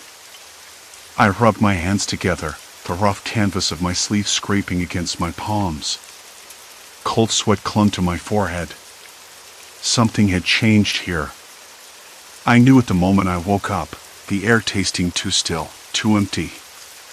The trees, the ones I'd noticed bending last night, hadn't straightened back up. Instead, their limbs angled inward, as if they were leaning in to listen or to watch. The branches moved with a slow, unnatural deliberation. No breeze could have done that. No wind would make the forest item like a crowd edging forward to block a view. I swallowed hard. The flashlight on my wrist cast a weak pool of yellow light. I shone it on the nearest tree. The bark was scraped raw in places, rough and ragged like someone had clawed at it. Maybe they had. The thought sent a chill that wasn't just from the cold creeping in under the tent's flaps. I needed to move. But where? My mind raced through all the options. Head back toward the trail? No. Too risky, and I wasn't sure I'd find it in this darkness. Wait for dawn. That felt like asking to be an easy target. And then there was the nagging question, who was out there? Whoever they were, I'd caught their attention, and that was never a good sign. The silence pressed in again. I thought I heard something, a soft shuffle, like someone shifting their weight just beyond the trees. My heart slammed against my ribs like a warning drum. I blinked, tried to steady my eyes. Nothing. Just the long shadows dancing in the flashlight's beam.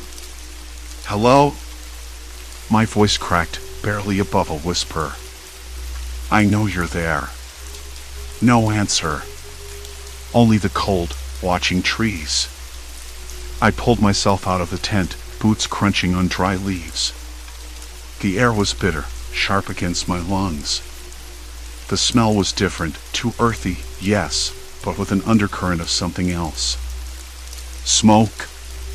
No, no smoke. Something metallic, faint but unmistakable, like the scent of old rust or a damp cellar.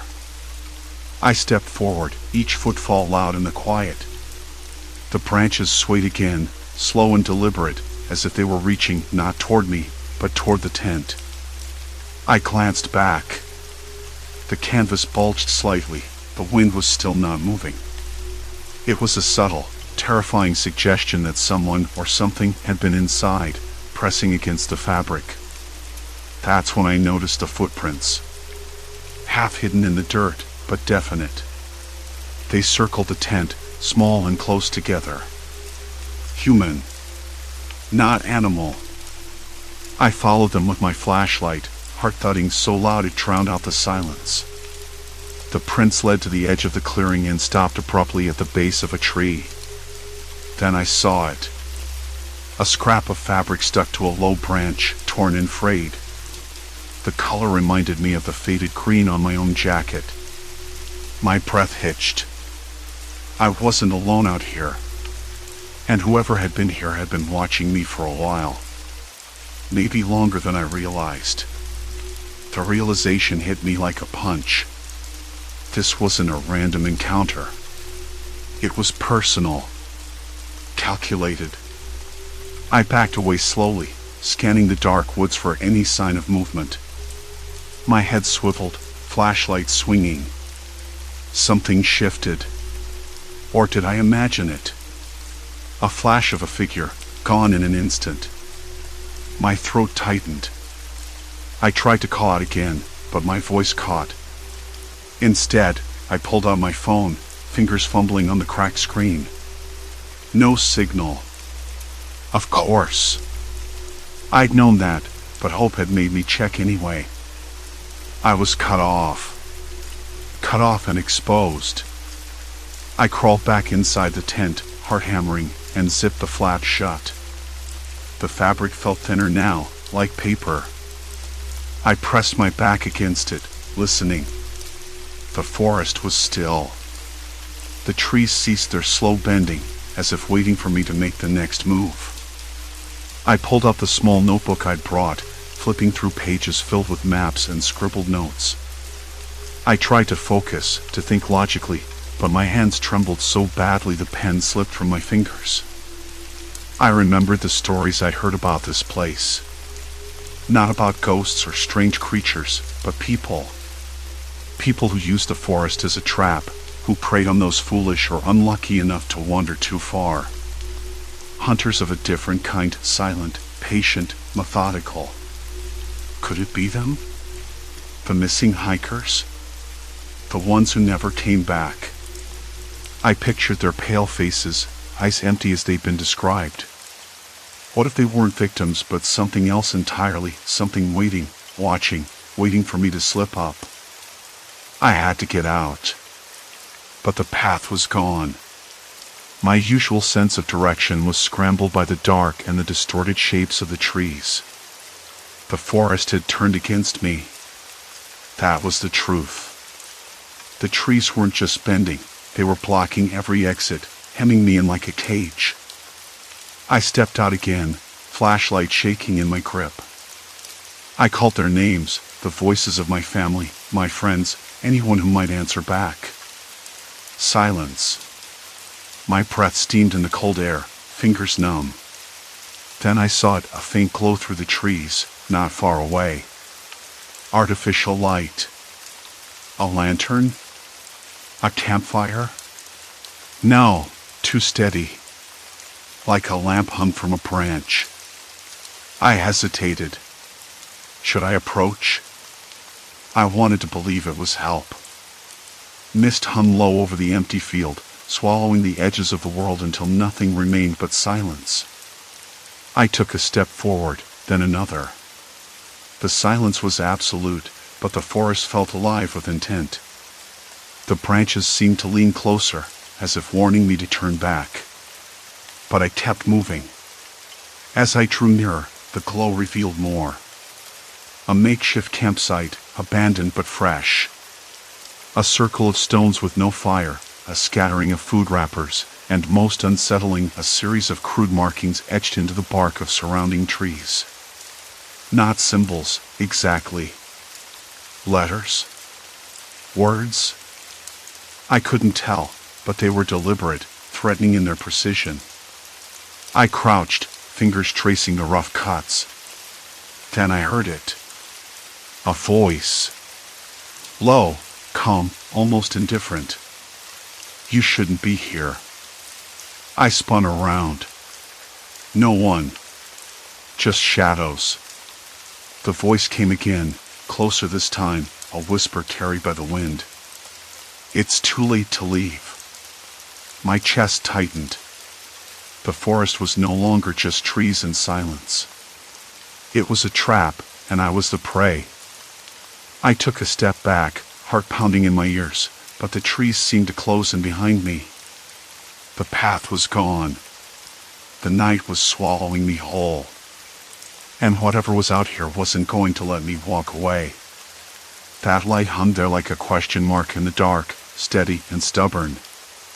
I hadn't moved yet, my breath caught somewhere between hope and dread. The beam from my flashlight trembled against the bark of the nearest tree, and the silence pressed in tighter, as if the forest itself was holding its breath. No rustle, no snap of twig. Nothing but that dull glow. It had to be someone. It had to be. I swallowed hard, the cold biting at my throat, and forced myself forward. My boots crunched softly on the dry leaves, but even that sounded loud in the eerie stillness. The branches above creaked again, slow and deliberate as if they were watching, waiting for me to get closer. I kept my eyes fixed on the light, which hung roughly eye level, swinging slightly like it was balanced on a crooked branch. No smoke, no warmth in the air. Just light. Artificial, unnatural in the depths of this forest. Then I heard it. A voice, low and cautious, barely more than a whisper. Is someone there? I froze, heart thudding painfully loud in my chest. The voice was male, maybe late 30s, but something about it wasn't right. It was too calm, too measured. Like he'd been waiting for me. Yes, I managed to say, my own voice rough and small. I'm lost. I don't know how I got here. The silence stretched for a long moment, then the voice came again. Lost is good. It keeps you quiet. I blinked, confused. What do you mean? Who are you? Names don't matter out here. Not anymore. The voice sounded closer now, as if the man was stepping through the shadows just beyond the trees. You want out? You'll have to do what we say. My pulse quickened. The logical part of me screamed to turn and run, but the path behind was swallowed by darkness and bent trees, just like before. The forest wasn't going to let me leave until it was ready. Or until they were. Who's we? I asked, trying to keep my voice steady, but the cold was making my fingers shake so badly I nearly dropped the flashlight. People like us. The man laughed softly, but there was no warmth in it. We've been waiting for someone to listen. Someone to understand. A shiver ran down my spine. I wanted to ask what he meant. I wanted to run in the opposite direction.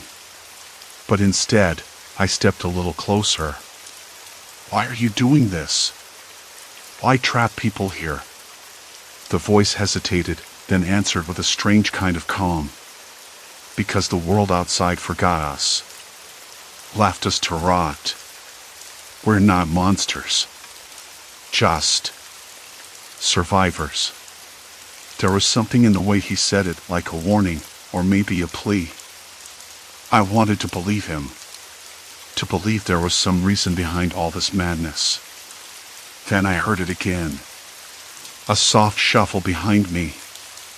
I whipped around, flashlight swinging wildly. Nothing. Just the trees, their branches swaying gently like slow hands brushing the air. But that movement wasn't natural. Not anymore. The man's voice cut through the dark. Don't turn your back. I swallowed hard and turned back toward the light. From the shadows stepped two more figures, their faces obscured by the night but bodies tense and watchful. They didn't say a word, just watched. My breath caught. I counted 3 of them now, and I was all alone. One of the men took a step forward. You've been running for days. Tired. Hungry.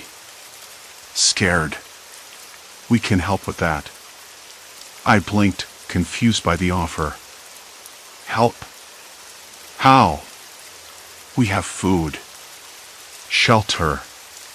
A place where you won't be chased by the forest. The words sounded like a trap. A sick joke. Still, I felt the pull of exhaustion and hunger clawing at me. The thought of warmth and safety was almost too much. Why me? I whispered, voice cracking. The man smiled, but it didn't reach his eyes. Because you saw what others don't. You noticed the trees. Heard the silence. You're awake now. And we need you to stay that way. The phrase echoed in my mind. Stay awake. What does that mean? One of the others stepped closer, voice low and urgent. If you fall asleep here, you disappear. No one ever wakes up in this forest once they close their eyes. A cold sweat broke out along my back. I wanted to laugh, but the tremor in my limbs told me it was no joke. Maybe it was a warning or a threat.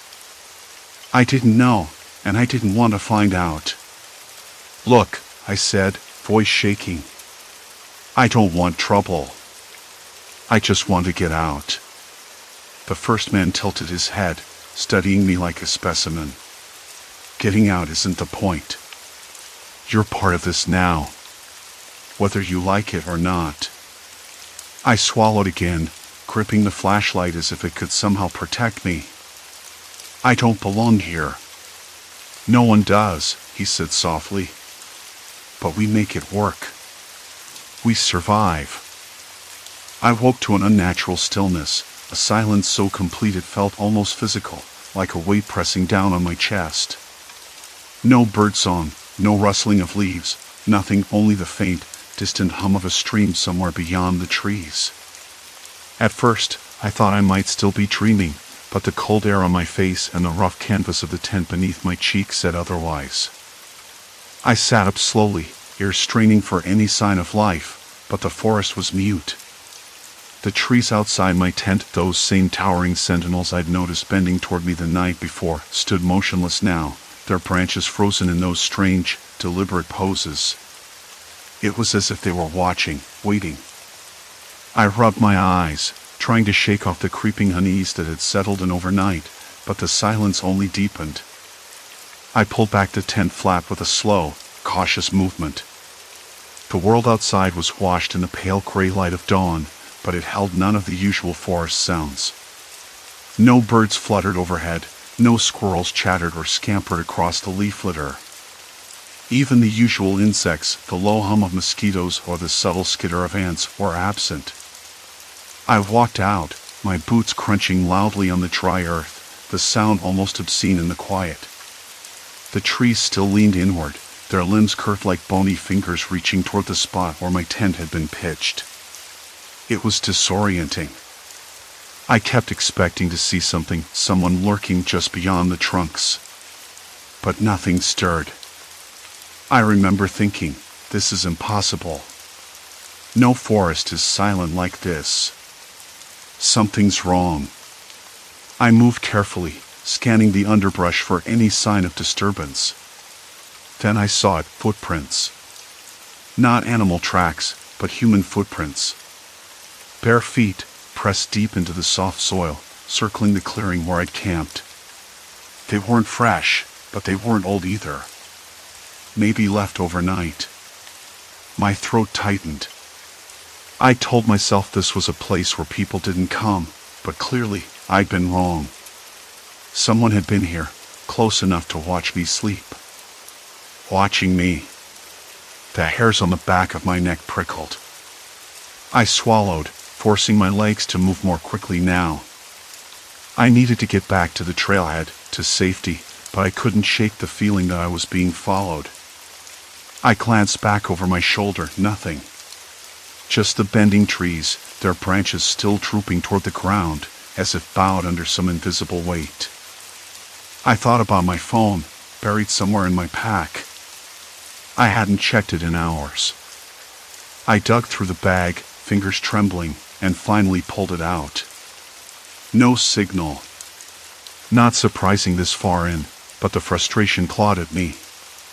No way to call for help if I needed it. I forced myself to breathe slowly. Calm down. You're overthinking it. But even as I said it, I knew I wasn't. This place was different now. Changed. By mid-morning, I reached the trail, which was thankfully busier. A few hikers passed by, their cheerful greetings a balm to my frayed nerves. I asked about the forest, about the silence, about anyone camping nearby last night. None of them had seen or heard anything unusual. One woman mentioned a group of local hunters who sometimes set up traps in the area, but nothing more. I accepted their explanations with skepticism. Hunters, maybe. But the way the trees had moved, the way the whole forest seemed to lean in and watch, that wasn't just nature. Not really. It was deliberate. Calculated. Later, back in town, I sat in a diner, the smell of coffee and bacon filling the air, trying to piece it all together. I told myself the trees bending were just a trick of the wind, maybe some sort of rare weather phenomenon I hadn't noticed before. The silence?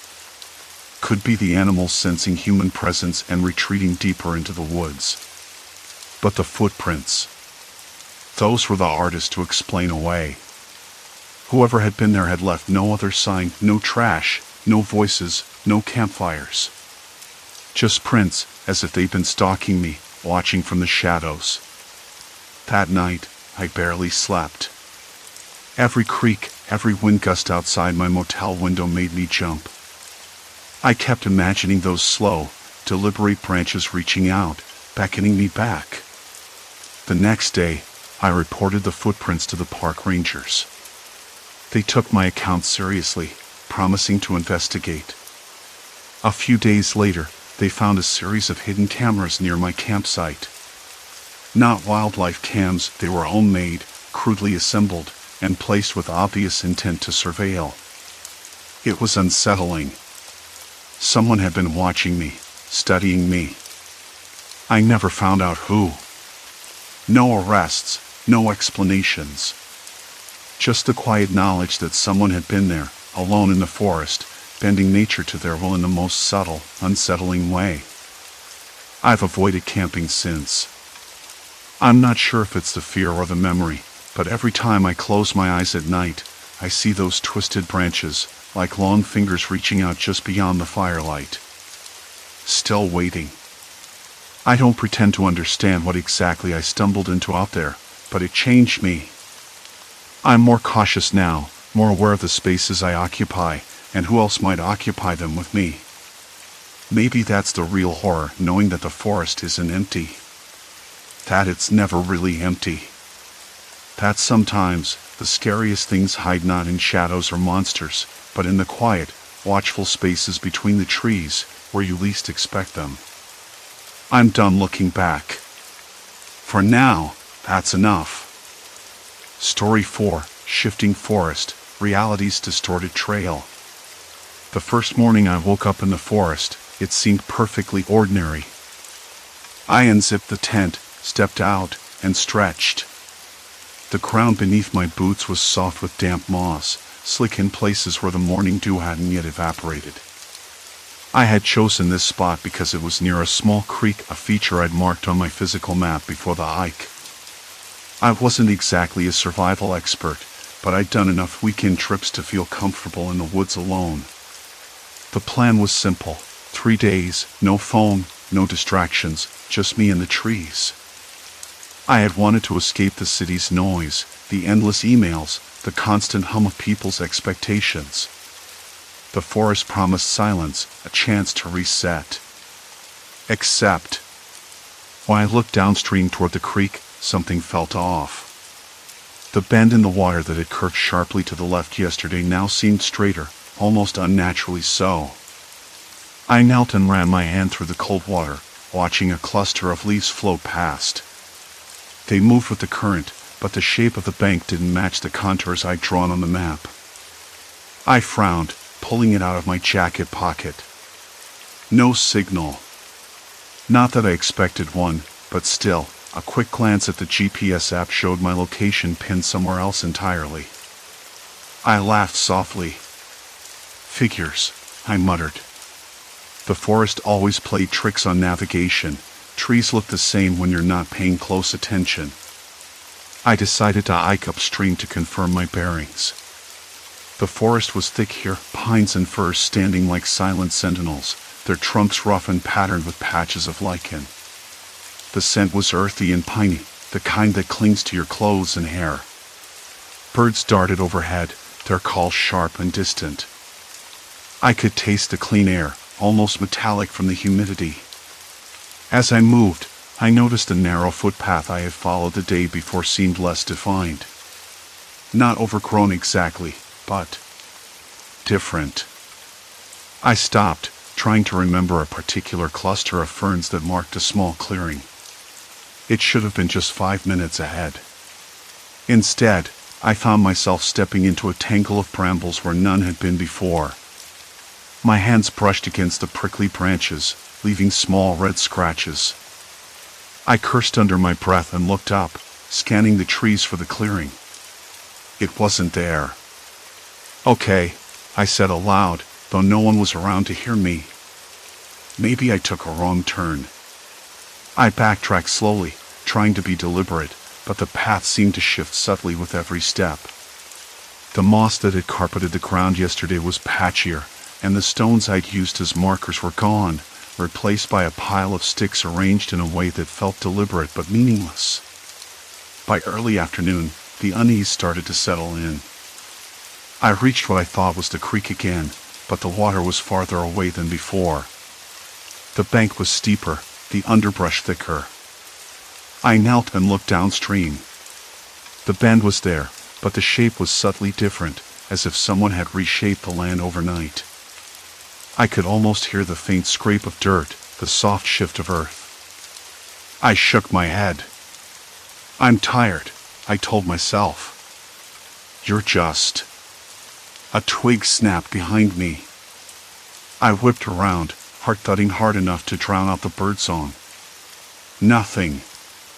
Just the trees, swaying gently. No animals, no people. The forest was as still as a held breath. Still, I didn't like it. I hurried back to camp, the familiar trail now a jumble of confusing turns. When I finally saw the tent's bright orange fabric through the trees, relief flooded me. I collapsed against it, the fabric warm from the afternoon sun. That night, I lay awake listening to the forest's nocturnal sounds. Crickets chirped rhythmically, an owl hooted somewhere in the distance, and the creek babbled quietly. The air was cooler now, smelling of damp earth and pine resin. I tried to focus on my breathing, on the steady pulse in my ears. But I kept thinking about the path, and the creek, and the way the landscape seemed to have rearranged itself, just enough to make me question my own sense of direction. I told myself it was nothing. Trees fall, rivers shift course over time. Maybe heavy rain or a careless hiker had altered the terrain. I needed to rest, to clear my head. Yet, when I peeked outside before dawn, the creek looked different again. The bend had shifted further downstream, the water narrower and muddier. Even the large rock I'd used as a seat was missing. I rubbed my eyes, trying to shake the feeling that I was being watched.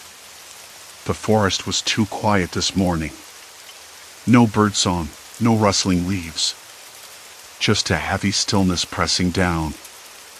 I packed my day pack slowly, methodically. Double-checked my supplies. Tried to remind myself that I was here by choice. That I could leave whenever I wanted. Still, when I stepped outside and scanned the trees, the trail markers I'd made with bits of bright tape were gone. In their place, thin strips of cloth fluttered from branches, but in colors I hadn't chosen. Red and white. I didn't like the message they sent. I took a deep breath and started walking. But the forest was no longer the one I had entered.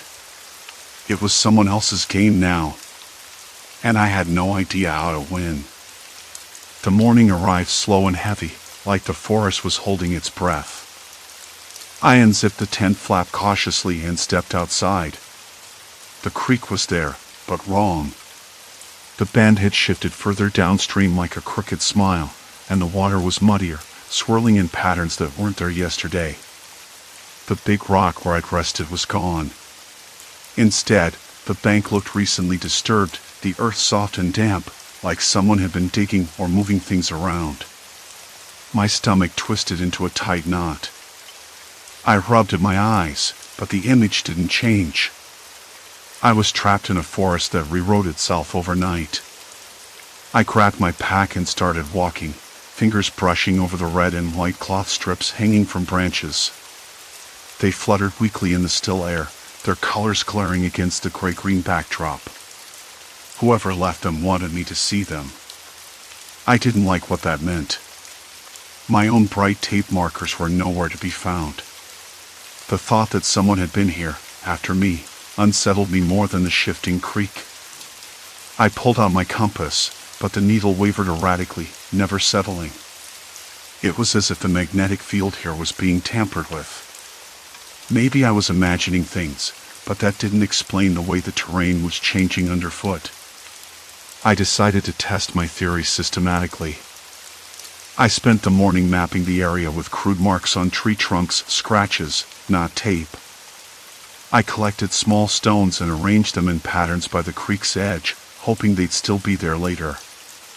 I wanted proof. I needed to know what was real. By midday, the sun broke through the canopy in sharp shafts of light, warming my face. The forest smelled of damp pine and something else, smoke. No, not smoke. Something acrid and metallic, faint enough that I almost dismissed it. I moved toward the scent, which led me to a narrow footpath I hadn't noticed before. It was lined with broken twigs and flattened leaves, like someone had passed through recently. I followed it cautiously, the sound that seemed to vibrate in my bones of my boots muted by the soft earth. The path curved sharply, and at the bend, I spotted a small clearing. In the center stood a wooden crate, weathered but not old, with strange symbols carved into its sides. I crouched down, heart hammering. The carvings looked like letters, but I couldn't make sense of them. I reached out to touch the wood, feeling its rough grain under my fingertips. Suddenly, a rustle from the bushes made me jump. I spun around, breath caught in my throat. Nothing. Just the trees swaying faintly in the breeze. I told myself to calm down, but my hands trembled as I stepped back toward the tent. That afternoon, I set up a perimeter with sticks and stones, hoping to detect any movement around my camp. I checked my phone again, no signal, no map updates. The GPS was useless. It was as if I'd been erased from every network. I tried calling out, voice cracking as I shouted into the emptiness. Nothing answered. Only the distant call of a dog, sharp and brief, echoed through the trees. It was a real sound, not imagined, but it faded quickly. I wondered who else was out here. Or what? Night came early beneath the dense canopy, and I lit my small lantern. The flickering light cast long shadows that danced on the tent walls. Sleep was impossible. Every crackle, every whisper of wind set my nerves on edge. I kept hearing footsteps, or was it my imagination? Just before I drifted off, I noticed something hot on the tent flap. A small bundle of cloth tied with twine, hanging where I hadn't left anything. I pulled it inside and untied it carefully. Inside were a few pine needles, a scrap of paper with the number 7 scrawled hastily in black ink, and a single, smooth pebble painted with a red dot. My breath hitched. A message. But from whom? And why? I stared at the bundle, the forest pressing in around me, and realized this wasn't random. Someone was here, watching me, playing a game with the land itself. The stakes were no longer about finding my way out. They were about survival. I didn't know what came next, but I knew I couldn't wait. Tomorrow, I'd follow the clues wherever they led. If I was going to be trapped in this shifting maze, I needed to understand the rules. And maybe, just maybe, find the player behind it all. Night deepened, the shadows thickening like ink pooling beneath the trees. I tightened my grip on the bundle, feeling its weight both physical and symbolic. The forest seemed to breathe around me, every rustle a whisper, every crack a signal. I forced myself to move, carefully tracing a path that didn't feel like the way I'd come. Each step was measured, cautious, as if the ground itself might shift beneath my feet. Questions swirled in my mind. Who had left this here? Were they helping me or setting a trap? The thought sent a shiver down my spine. But hesitation was a luxury I couldn't afford. Survival meant action. With a final glance over my shoulder, I plunged deeper into the darkness, following a thread only I could sense unraveling through the night. Continuing from what happened before, with the memory fresh in my mind, the night was a thick, suffocating blanket, and I moved through it like a ghost, the bundle heavy in my arms. I found a hollowed-out tree stump and sank down beside it, dropping the bundle at my feet. The air smelled of damp earth and pine needles, sharp and raw. I unwrapped the cloth carefully, my fingers brushing against something smooth and cold. A small, weathered notebook. The cover was cracked, edges frayed, but the pages inside were filled with neat, deliberate handwriting. Maps. Notes. Coordinates that didn't match any of the ones on my GPS or paper map. Lines crisscrossed, item pointed in impossible directions.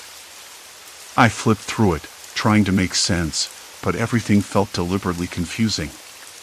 A maze within a maze. I heard something then. Footsteps? No, too light, like a deer. But no deer would be so silent. I froze, every muscle tensing. The forest held its breath with me. No sound followed, just the slow rustling of leaves. I told myself it was nothing. It had to be. Morning came, pale and hesitant, the sun filtering through thick branches and thin, golden beams. I woke with a start, the notebook clutched against my chest. The forest around me looked different. The landmarks I'd memorized the day before, the gnarled oak, the split rock, the moss-covered log, had shifted. More than shifted. Rearranged. Like puzzle pieces moved while I slept. I stood and walked cautiously, retracing steps I thought I knew. The path curved sharply where it hadn't before. The air tasted metallic, a faint but unmistakable scent of damp concrete. Concrete? Out here? I stopped, scanning the underbrush, my breath shallow. Then I saw it, an old, rusted manhole cover half buried in the dirt, edges cracked and swallowed by moss. I'd never noticed it before. How could I have missed something so obvious? The realization hit me hard. This wasn't just a natural forest. It was a constructed trap, or at least partially engineered. Someone had been here, not long ago. Someone who knew this land like the back of their hand. And they were using it against me. I flipped through the notebook again, eyes skimming the pages for any clues. One entry caught my attention, scrawled hastily in the margin, no signal beyond this point. They watch from the edges. I swallowed hard. Not edges of the forest. Edges of my path. The edges where I thought I could escape. I tried my phone. No signal. The screen blinked, no surface like a mocking beacon. The GPS was useless, spinning endlessly, lost in a digital fog. I was trapped in a place where technology failed me completely. I paced, the soft crush of leaves underfoot the only sound. Then I found something else, fresh footprints pressed into the wet earth, too large for mine, too deliberate to be animal tracks. They circled around my camp, then vanished into the thicker trees. Whoever had left them was careful, methodical. Tracking me. I pulled the notebook closer, scanning for any hint of who they might be. names, codes, nothing that made sense. But one phrase repeated, almost like a mantra: control the maze. Control the mind. It echoed in my head, a warning or a taunt. By midday, I realized I wasn't just lost. I was being hunted. Not with tool, but with patience and manipulation. The forest was a living trap, shifting and changing beneath my feet. I had no idea how long this had been going on, or why I was the target. I thought about turning back, retracing the way I had come. But the path, it wasn't there anymore. The landmarks that had guided me were moved or erased. I was deeper inside the maze, and the exit was a mirage. I sat by the manhole cover, heart thudding against my ribs like a warning drum. I tried lifting it, but it was sealed tight. What lay beneath? Pipes? An underground tunnel? Some kind of hidden lair? The thought sent a chill through me. Whoever was doing this had resources, had planned this.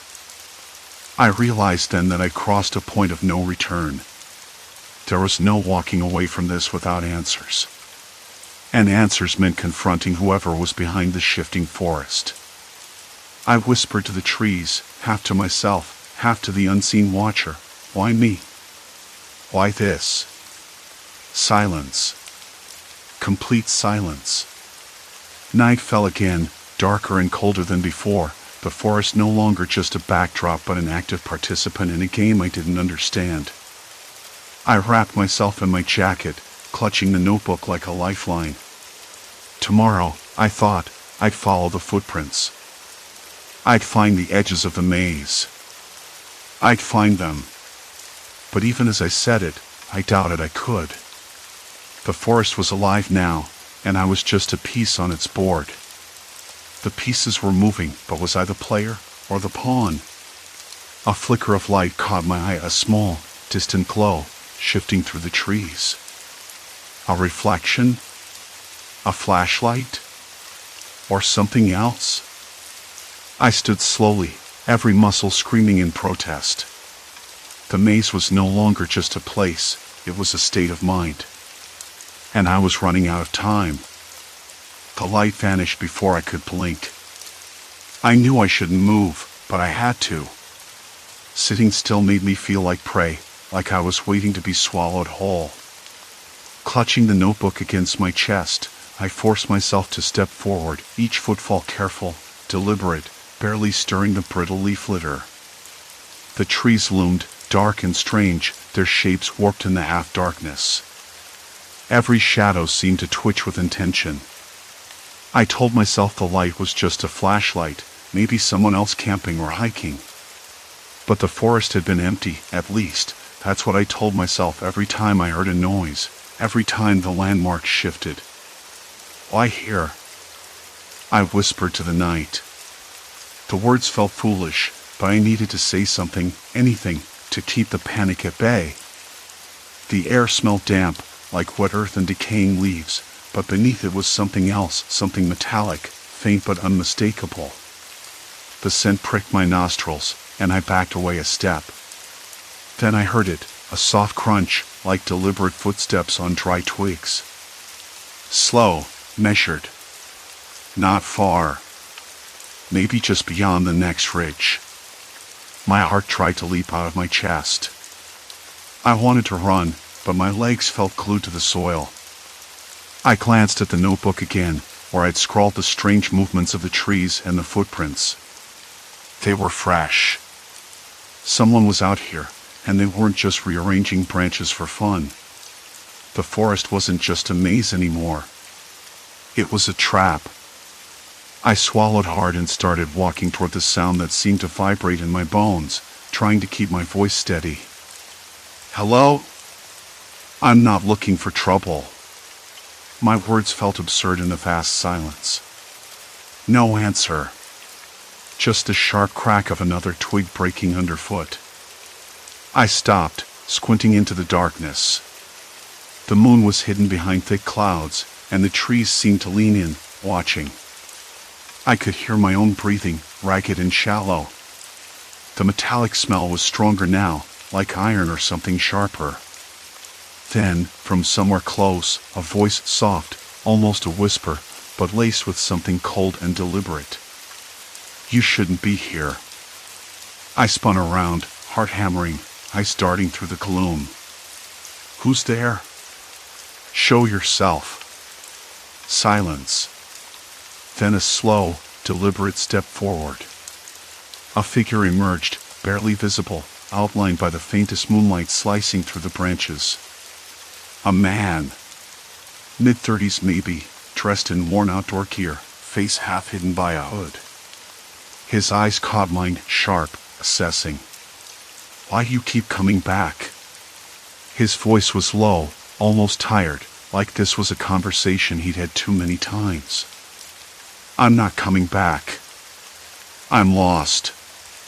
My voice cracked. "I want to leave. I want answers. You're the only one who can give them." He laughed, but it wasn't a sound of humor. It was bitter, like the bark of a trapped animal. Answers don't always set you free. Sometimes they tie you tighter. I shuffled forward, the notebook still clutched in my hand. "I don't understand. Why are you doing this? Moving the trees, leaving footprints, making me chase shadows?" He paused, then gestured broadly to the forest around us. "This place, they call it a forest, but it's more like a cage. People come here thinking it's empty, peaceful. They don't see the history, the scars beneath the soil." I frowned, trying to follow. "History? What scars?" "People," he said simply. "People who disappeared. People who got lost and never came back. I'm just reminding them. Reminding the world." The words sank in like a stone. I wanted to argue, to say I wasn't one of those people.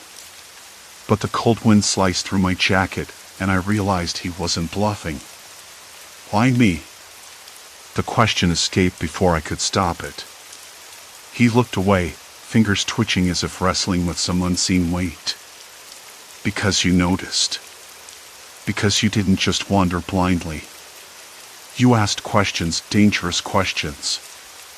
I glanced down at the notebook, the pages fluttering in the night breeze. The scribbles, the maps, the notes, they were proof I wasn't just another lost soul. Then what? What happens now? The man's eyes locked onto mine again, darker than the shadows around us. "You keep walking. Keep trying to find your way out. But every step you take, remember, this forest isn't ordinary. It's alive in its own way. And it doesn't like being watched." A sudden rustle nearby made me jump. My breath hitched. He smiled, a thin, humorless curve. "That's your cue." I didn't wait for another word. Turning sharply, I sprinted through the underbrush, branches whipping my face, roots snagging my boots. The forest was a blur, a twisting maze of shadows and shapes shifting beneath the moonlight. Behind me, I heard footsteps, not his, but heavier, faster, closing in. Panic surged. My lungs burned, my legs screamed. I knew the forest was against me, but I couldn't stop. Not now. Not when I was this close. Branches slapped my arms, leaves smacked my cheeks, and I tripped over a hidden root, sprawling face first into the dirt. Pain exploded in my palms, but I scrambled up, heart pounding like a drum in my ears. I risked a glance back. The man was gone. But the footsteps kept coming, steady, relentless. I had no idea who, or what, was hunting me now. The forest had turned from a cage into a predator. And I was the prey. I ran blindly, desperate for a landmark, any sign of the edge. Then, through the tangle, a faint glow appeared again, this time closer, flickering like a candle in a draft. I veered toward it, hope and dread tangled tight. The ground beneath me shifted suddenly, soft, uneven. I stumbled into a shallow pit, hidden by leaves and shadows. The light hovered just beyond the rim, the glow warmer, steadier. A voice, calm and cold, floated down. "Welcome to the heart of the maze." I pressed my hands against the damp earth, fingers trembling, the notebook dropping forgotten into the dirt beside me. I was trapped deeper than ever. The morning air was cold, sharper than any before. I woke with the taste of damp earth in my mouth, the campfire cold ash beneath my fingers. The sky was a pale gray curtain, and the forest around me felt smaller somehow, as if the trees had leaned in overnight. I sat up, muscles stiff, eyes scanning the shadows where the landmarks should have been. But they weren't. The twisted oak that used to mark the eastern path now stood behind me like an accusing sentinel. The moss-covered boulder I'd circled yesterday was nowhere in sight. I swallowed hard, the familiar disorientation rising like bile. The forest was rearranged again. I shoved my pack on and moved cautiously, ears straining for anything out of place. A soft rustle, leaves shifting, or someone else. I stopped, breath shallow, listening. Nothing but the distant drip of water and a bird's hesitant call. No footsteps, no voices. Still, the feeling lingered. I was being watched, or worse, led. "Come on," I muttered, voice brittle. "You can't keep doing this." The map app on my phone flickered uselessly, no signal again. The screen froze on a blank grid that mocked me.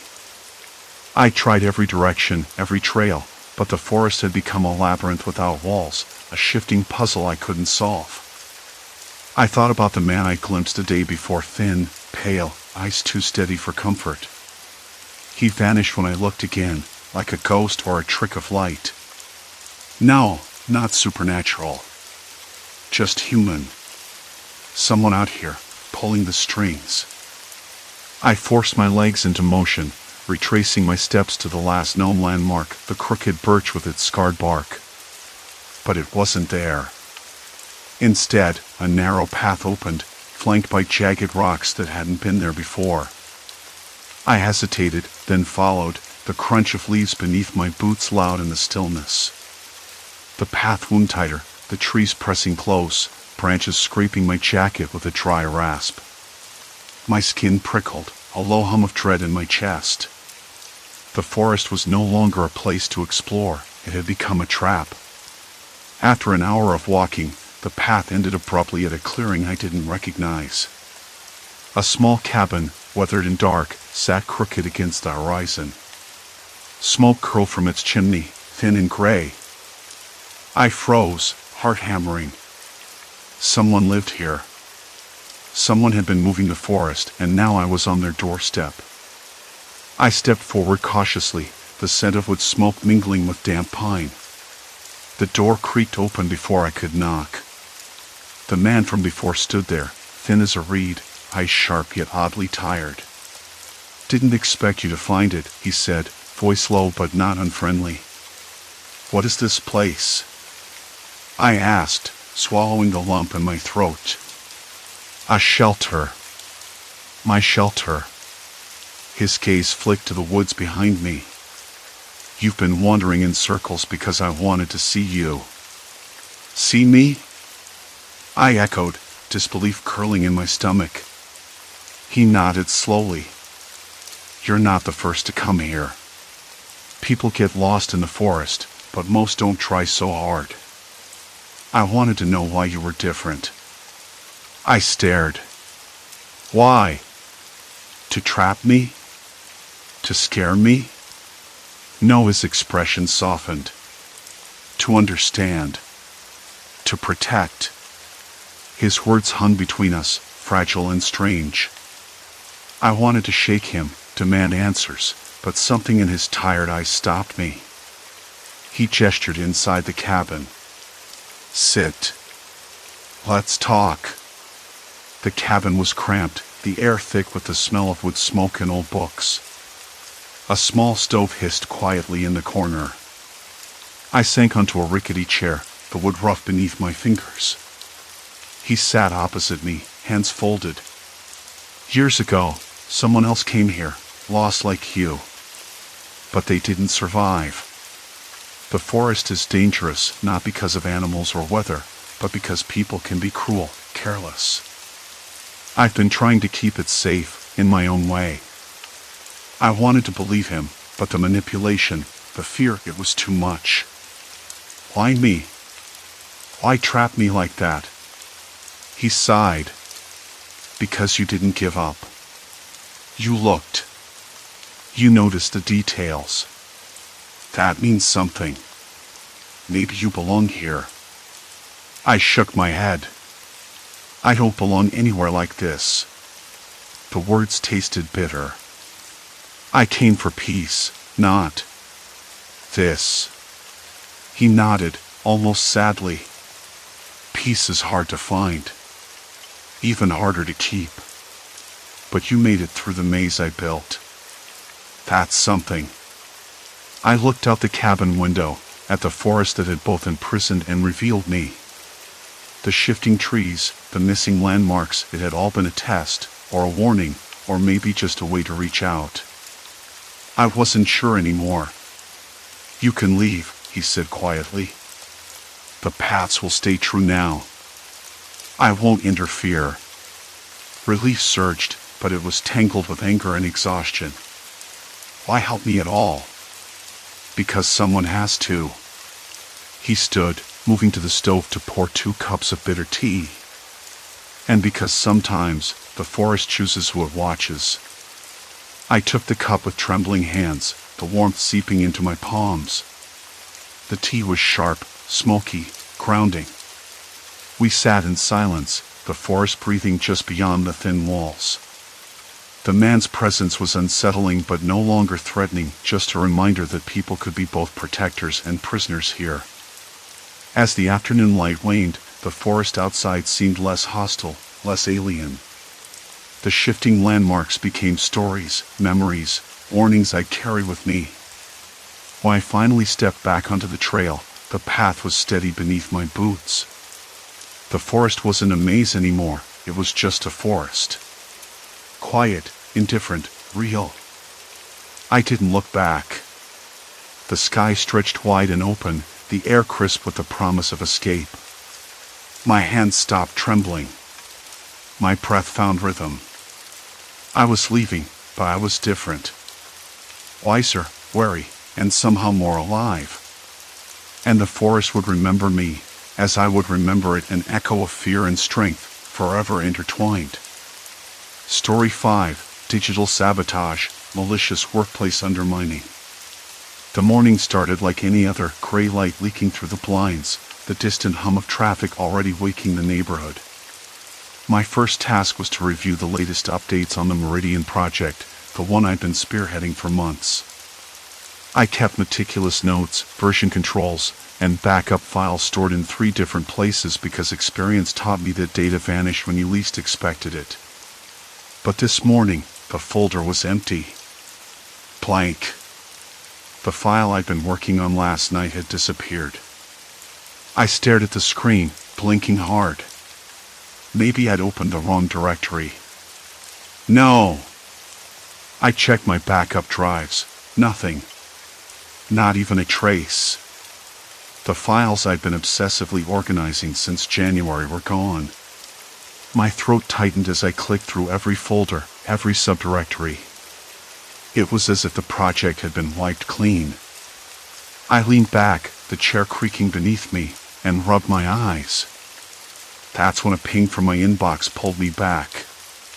An email, forwarded to my entire team, with a subject line I hadn't written but that included my name.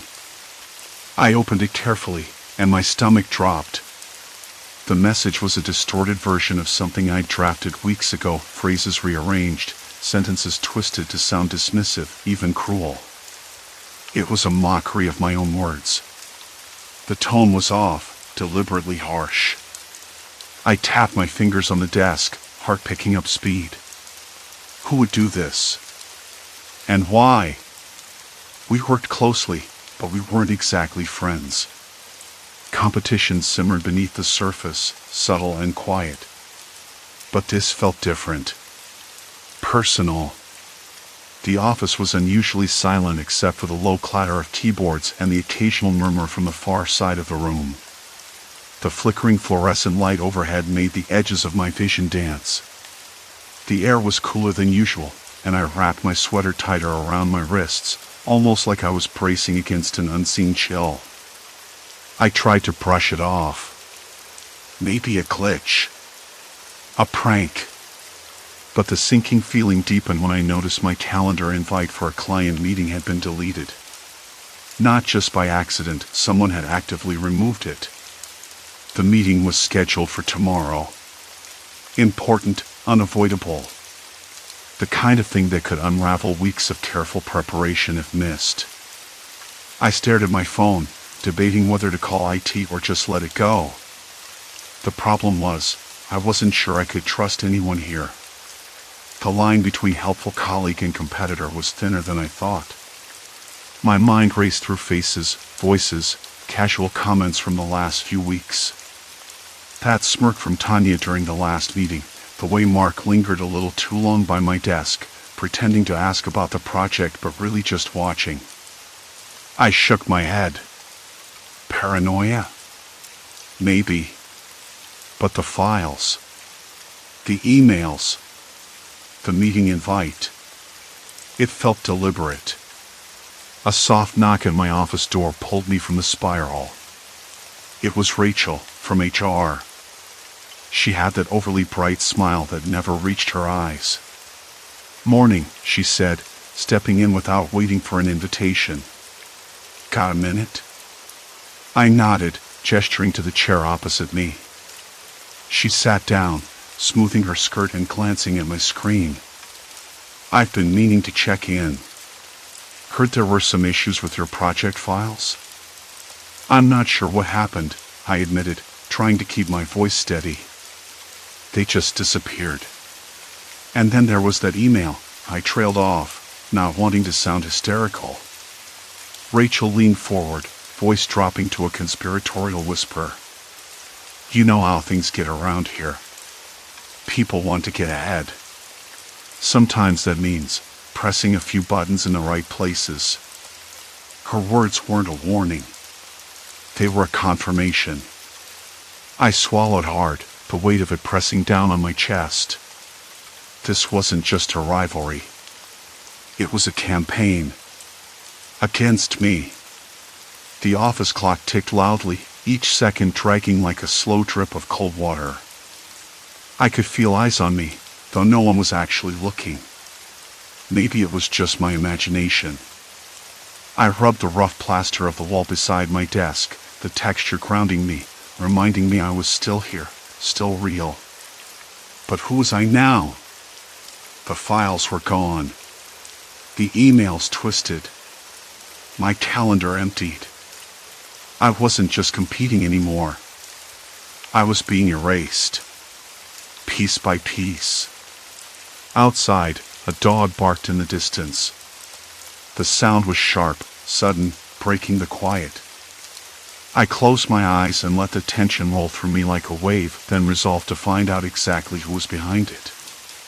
Because if I didn't, I'd soon be nothing more than a ghost in this office, a name forgotten in the endless shuffle of corporate survival. I opened my laptop again, fingers hovering over the keyboard. Time to dig in. Carefully. Quietly. Because whoever was doing this was watching. And they were good. I took a deep breath, steeling myself. Every keystroke had to be precise, every search deliberate. Shadows shifted outside the window, but I kept my focus. This was far from over. I sat back, the chair creaking beneath me like an old warning. The files. The emails. The calendar wiped clean. None of it could be accidental anymore. Someone was deliberately cutting out my work, my presence, like a surgeon with a scalpel. But why? And who? I opened the folder where my project documents had lived, only to find it painfully empty again. This time, I copied the folder path and pasted it into the search bar on the company server. The history showed recent deletions, timestamped for the middle of the day when I'd been away in meetings. Someone with access, someone who knew exactly when I'd be gone. A slow, sinking feeling settled in my stomach. I wasn't just losing files, I was losing ground. My career. My reputation. Maybe I hadn't noticed it before, but the office felt colder tonight, the fluorescent lights flickering with a kind of hostility. I leaned closer to the screen, scrolling through my sent emails. That's when I found it, the forwarded message. An email I never sent, addressed to my manager, with edits so cruel and deliberate they left no doubt. Someone was trying to make me look incompetent, careless, even unprofessional. The tone was sharp, mocking. A phrase I never would have used, completely bungled the numbers, was underlined in bright red. My fingers trembled as I hovered over the reply button, debating whether to send a message to IT or confront my manager directly. I remembered last week's casual chat with Lila from accounting, how she glanced at me, her smile too quick, too forced. Could she be involved? Or was this someone else entirely? The office door creaked.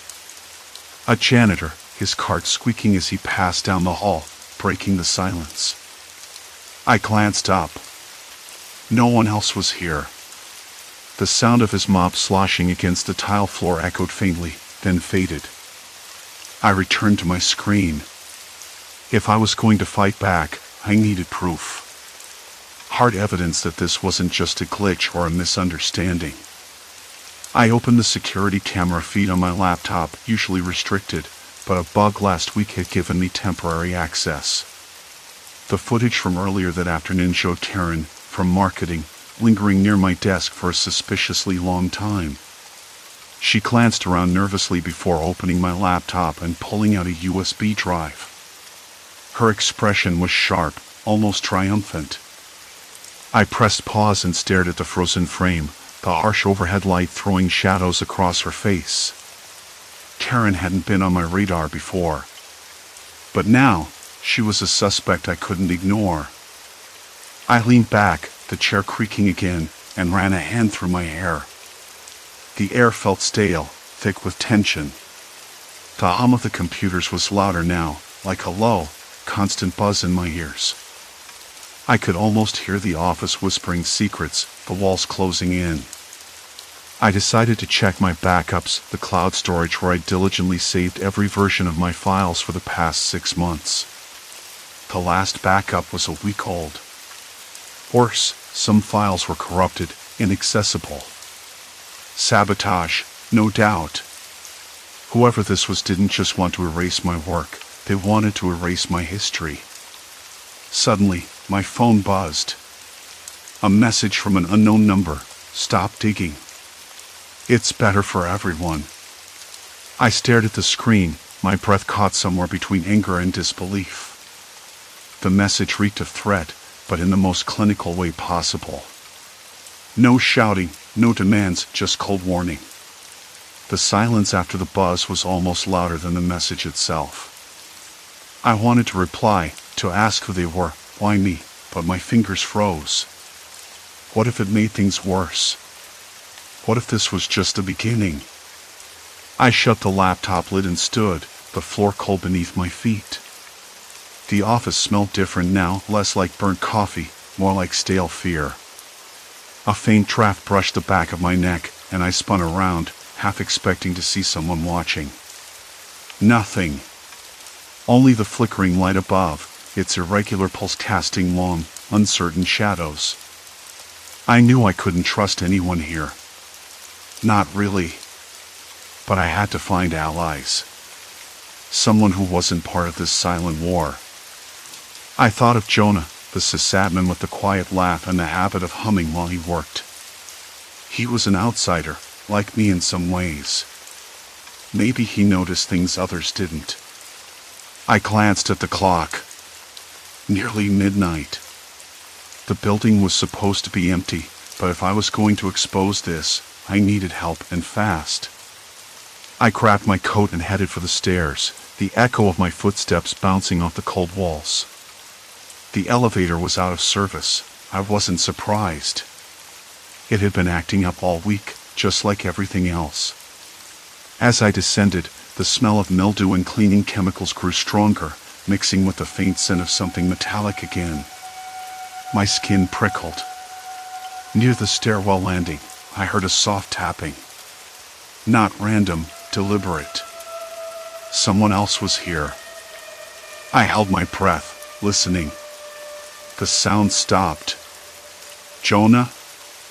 I whispered, though I wasn't sure if I wanted him to answer. A door creaked open somewhere below. Footsteps, slow, measured, approached. I pressed myself against the rough plaster wall, heart hammering. The stairwell lights flickered, then steadied. A shadow appeared at the bottom of the stairs. Not Jonah. Looking for someone? The voice was low, casual, but with an edge that sent a chill down my spine. I swallowed hard. The stairwell suddenly felt like a cage. "Who's there?" I said, trying to keep my voice steady. No answer. Only the sound of footsteps retreating, fading into the dark. I waited, counting the seconds. Silence. Complete silence. I wasn't alone in this anymore, but I was definitely in deeper than I'd ever imagined. Back at my desk the next morning, the office was buzzing with the usual chatter, but I could barely focus. One thing was clear: whoever was behind this wasn't just erasing my work. They were erasing me. And I was running out of time.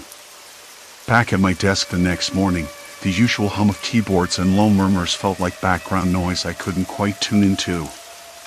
The fluorescent lights above flickered, casting a pale glow that made the stale office air smell sharper, like burnt coffee mixed with something sour, maybe the leftover sweat of yesterday's stress. I kept glancing at my email inbox, half expecting another cryptic message or an impossible file to vanish the moment I clicked on it. But nothing new had appeared yet. Just the same cold silence from the digital void, taunting me. I stared at the empty chair across from mine. Jonah never showed up for work today. Not surprising, considering the stairwell incident last night. The way that Shadow had spoken, soft, deliberate, but with a tone that made my skin crawl, it was clear I wasn't dealing with simple office politics anymore. I wasn't just losing files or emails. I was being hunted in a place I'd once thought safe. I rubbed my temples, fingers sticky from the cheap hand sanitizer I'd been overusing. The details from last night gnawed at me like a persistent itch I couldn't reach. Who was that Shadow? Why had they followed me into the stairwell? The usual suspects, Marla, Ted, or even Jonah, didn't fit that cold, measured voice. It was someone else, someone who wanted to send a message without showing their face. As I refreshed my inbox for the 100th time, a new email popped up. The sender's address was my own. My heart lurched. I clicked it open, hands trembling despite my best efforts to stay calm. The email was a forwarded message I'd never written. The subject line, Project Delta Urgent Revision Needed. The body contained my last project report, but with cruel edits in red font. Entire paragraphs crossed out, notes scribbled that made me look incompetent and careless. Comments like unacceptable, needs complete overhaul, and did you even review this, scrawled by an anonymous hand. I swallowed hard and scanned the headers. The IP address wasn't mine. Someone had hacked my account, or worse, had access to my computer when I wasn't looking. The realization hit me like a punch to the gut. My professional identity was being dismantled piece by piece, and I was helpless to stop it. My phone buzzed a text from an unknown number. I hesitated before opening it. Stop digging. It's not worth it. No signature. No indication who had sent it. I pocketed the phone, feeling the weight of invisible eyes pressing down on me. The office suddenly felt smaller, suffocating. I glanced around. Everyone was busy, oblivious, or maybe complicit. It was hard to tell. I decided I needed to confront someone. Someone real. I dialed Jonah's number, hoping he'd pick up. After a few rings, his voicemail answered. "Jonah, it's me. Call me back. Things aren't right." I hung up, exhaling sharply. No response. The clock on the wall ticked loudly, each second dragging me closer to some unknown edge. I packed up my laptop and files, deciding to leave early. The thought of spending another minute under those flickering lights made my skin crawl. Outside, the air, cold and heavy with silence, was crisp, the scent of rain lingering from a morning drizzle. The city was noisy, honking cars, distant sirens, the occasional bark of a dog. Life moved on, indifferent to my unraveling. As I reached my car, my phone buzzed again. Another text, same unknown number. "Meet me tonight. Stairwell. 8 p.m. Alone." I stared at the screen, disbelief and dread mixing in my chest. The stairwell, the same one from last night. It was a trap, obviously. But ignoring it felt impossible. If I walked away now, everything I'd worked for, every shred of my career, would be buried beneath lies and sabotage. I thought about calling the police, but what would I say? Someone is erasing my files and sending cruel emails from my account? They'd laugh me off or chalk it up to workplace drama. No! This was on me. I drove home in a daze, the streetlights blurring past like streaks of judgment. The apartment was quiet, too quiet. I noticed a faint smell of something metallic, like pennies or rust, but couldn't find the source. My hands trembled as I set my laptop on the kitchen table and booted it up, scanning for any signs of tampering.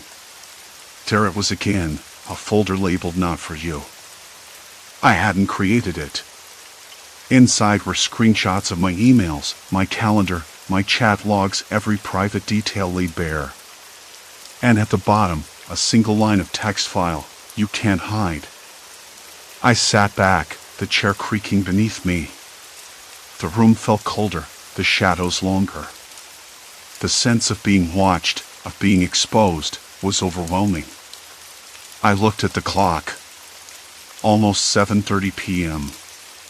I debated telling someone, a friend, my sister, but the words stuck in my throat.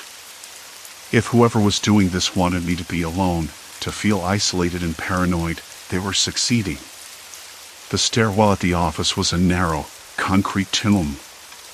Last night, it had felt like a cage. Tonight, it would be a crossroads. I left my apartment early, the evening air biting at my skin. The city's usual noise was muted, like the world held its breath. When I arrived, the building was mostly empty, just a few cleaning staff in the lobby, their carts clattering faintly.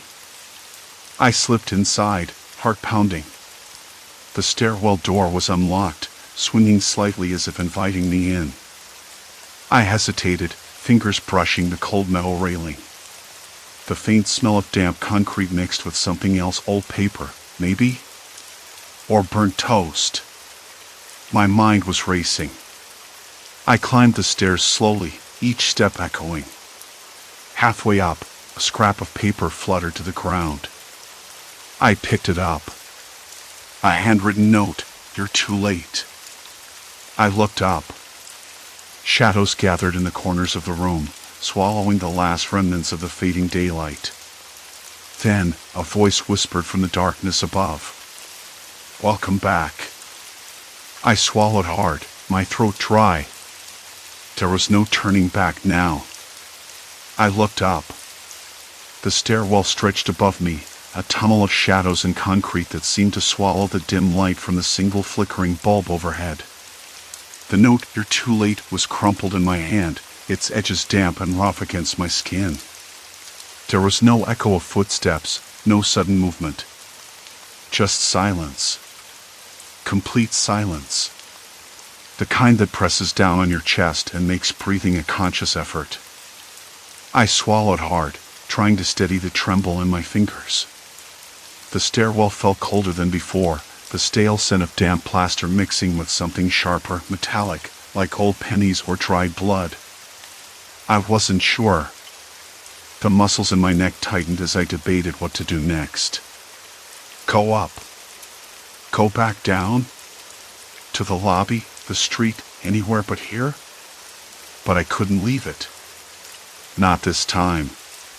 My shoes scraped against the rough concrete as I climbed, slow and deliberate. Each step felt louder than it should, every sound amplified in the narrow shaft. I imagined eyes watching from the darkness above. Or below. It was absurd, but I couldn't shake the feeling. Halfway up, the light flickered violently, plunging me into darkness for a split second before sputtering back to life. A cold draft swept past me, carrying a faint whisper, too faint to catch words, but sharp enough to make my skin crawl. My breath hitched, and I pressed my back against the wall, the roughness digging into my shoulder blades. "Who's there?" My voice cracked, thin and brittle. No reply.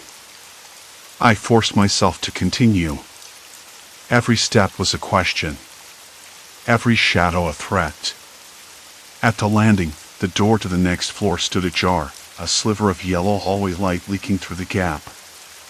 I pushed it open, the hinges creaking like a groan in the silence. The corridor looked normal, too normal. The beige walls, the faint smell of cleaning solution, the distant hum of fluorescent lights flickering overhead. Nothing out of place. Until I saw the papers. They were scattered along the floor, strewn like leaves caught in a sudden gust. My project files. The ones I had been so meticulous about. The ones I had sworn no one could touch without me knowing. I knelt down, heart pounding so hard I was sure it could be heard in the empty hallway. The papers were soaked through, the ink smeared and illegible. As I brushed one aside, a sticky, cold sensation clung to my fingertips. Coffee? Worse. Something thick, dark, and unmistakably unpleasant. A shuffling sound came from the far end of the corridor. I froze. The hairs on the back of my neck prickled. Footsteps? No, heavier. Deliberate. The slow, steady thud of someone approaching. I swallowed again, the taste of bile rising in my throat. I had to get out, but the stairwell door behind me had slammed shut with a bang that rattled the walls. I was trapped. The footsteps drew closer. I backed against the wall, trying to make myself small, invisible. My eyes darted to the emergency exit sign glowing dimly above a door at the corridor's end, too far. Too exposed. Then a voice. Low. Calm, but with an edge that sliced through the quiet. You shouldn't be here. I recognized it immediately. Mark. My so-called colleague. The man who smiled too easily and asked too few questions. The same man who'd subtly undermined me in meetings and forwarded my emails with cruel edits. What do you want? I forced the words out, voice barely above a whisper. A little advice. He stepped into view, the harsh hallway light casting deep shadows across his face. His eyes glinted with something cold and calculating. This is a game, you know. And you're losing. I swallowed, trying to steady my shaking hands. Why are you doing this? Why erase me? He shrugged, a slow, lazy motion. Because you don't belong here. Not really. You think you're the only one with ambition? Everyone's fighting. You just don't see the rules yet. I wanted to argue, to shout, to tell him he was wrong. He was the one who played dirty, who destroyed careers. But the words caught in my throat. Part of me was already defeated, swallowed by the darkness and isolation he'd built around me. Mark took a step closer, the scent of his cologne sharp and bitter in the stale air. "You're smart. Too smart for your own good. But intelligence isn't enough. Not here." My pulse thundered in my ears. I glanced down the hallway, the exit now just a few feet away. But between me and freedom was him. "Please," I said, voice trembling. "This has to stop." He laughed then, low, humorless. "It's only just begun." Suddenly, the lights flickered again, plunging the hallway into darkness. I heard a faint scuffling, him moving toward me, or maybe just shadows shifting. My skin prickled. I couldn't tell what was real anymore. I stumbled backward, tripping over the scattered papers. They crumpled beneath me, tearing as I fell hard against the wall. Pain flared in my hip, sharp and burning. Mark's voice cut through the dark like an item. "Look at you. So desperate." I forced myself to my feet, heart hammering. I could taste the dust in my mouth, metallic and dry. The exit was close now. Just a few steps. Then, silence. No footsteps. No voice. Only the faint sound of breathing, my own ragged and loud in the quiet. I risked a glance. Mark was gone. The corridor was empty, no sign of him. No clue where he vanished to. I pressed my back against the door, hands trembling as I unlocked the emergency exit and pushed it open. Cold night air rushed in, sharp and biting against my skin. The city outside was alive, noisy, indifferent. I stumbled out, heart still pounding, and didn't look back. A heavy silence pressed down on the house, as if the walls themselves were holding their breath. But as I walked away, the note in my pocket crumpled against my fingers once more. "You're too late." And I knew, with a sinking certainty, that I wasn't done yet. Not by a long shot. The cold night air stunned my cheeks as I leaned against the metal frame of the emergency exit, my breathing ragged and uneven.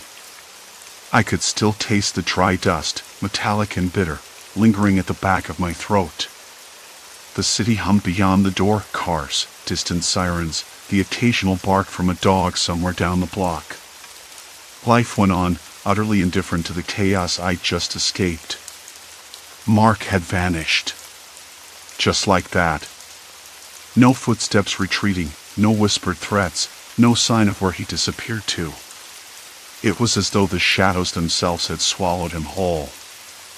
I wanted to believe I'd imagined the whole thing, but the pain in my hip, sharp and throbbing, told me otherwise.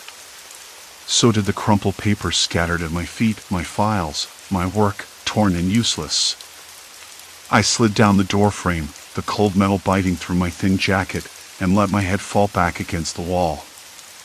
My mind raced, spiraling through everything that had happened these past weeks. The missing emails. The altered documents. The relentless erasure of my professional self. It wasn't just competition anymore. It was a deliberate, calculated assault on me. On who I was in this company. I closed my eyes, trying to steady my shaking hands. The night smelled faintly of rain, or maybe it was just the city's usual mix of exhaust and wet concrete. I could almost feel the weight of invisible eyes watching me, judging, waiting. But no! I was alone. I had to be. The next morning, the bruises on my hip were darkening, the skin swollen and tender. The office smelled the same coffee, printer toner, stale air circulated through the vents. But everything felt different. I moved through the cubicles like a ghost, my usual confidence eroded by a creeping uncertainty. My coworkers glanced up briefly, their smiles polite but distant. I noticed subtle shifts. The way Janet avoided my gaze, how Tom lingered a little too long near my desk, pretending to check his emails. The office had always been a minefield, but now it felt like a cage. I sat at my desk, fingers hovering over the keyboard, hesitant. My email inbox was a battleground. Another message had appeared overnight, one I never sent, forwarded with a cruel edit that twisted my words into something bitter and unprofessional. I swallowed hard, the familiar sting of betrayal washing over me again. I decided I couldn't keep running. The files, the emails, the whispers, they were all pieces of a puzzle I had to solve. I started retracing my steps, sifting through backups, cross-referencing timestamps, looking for a pattern.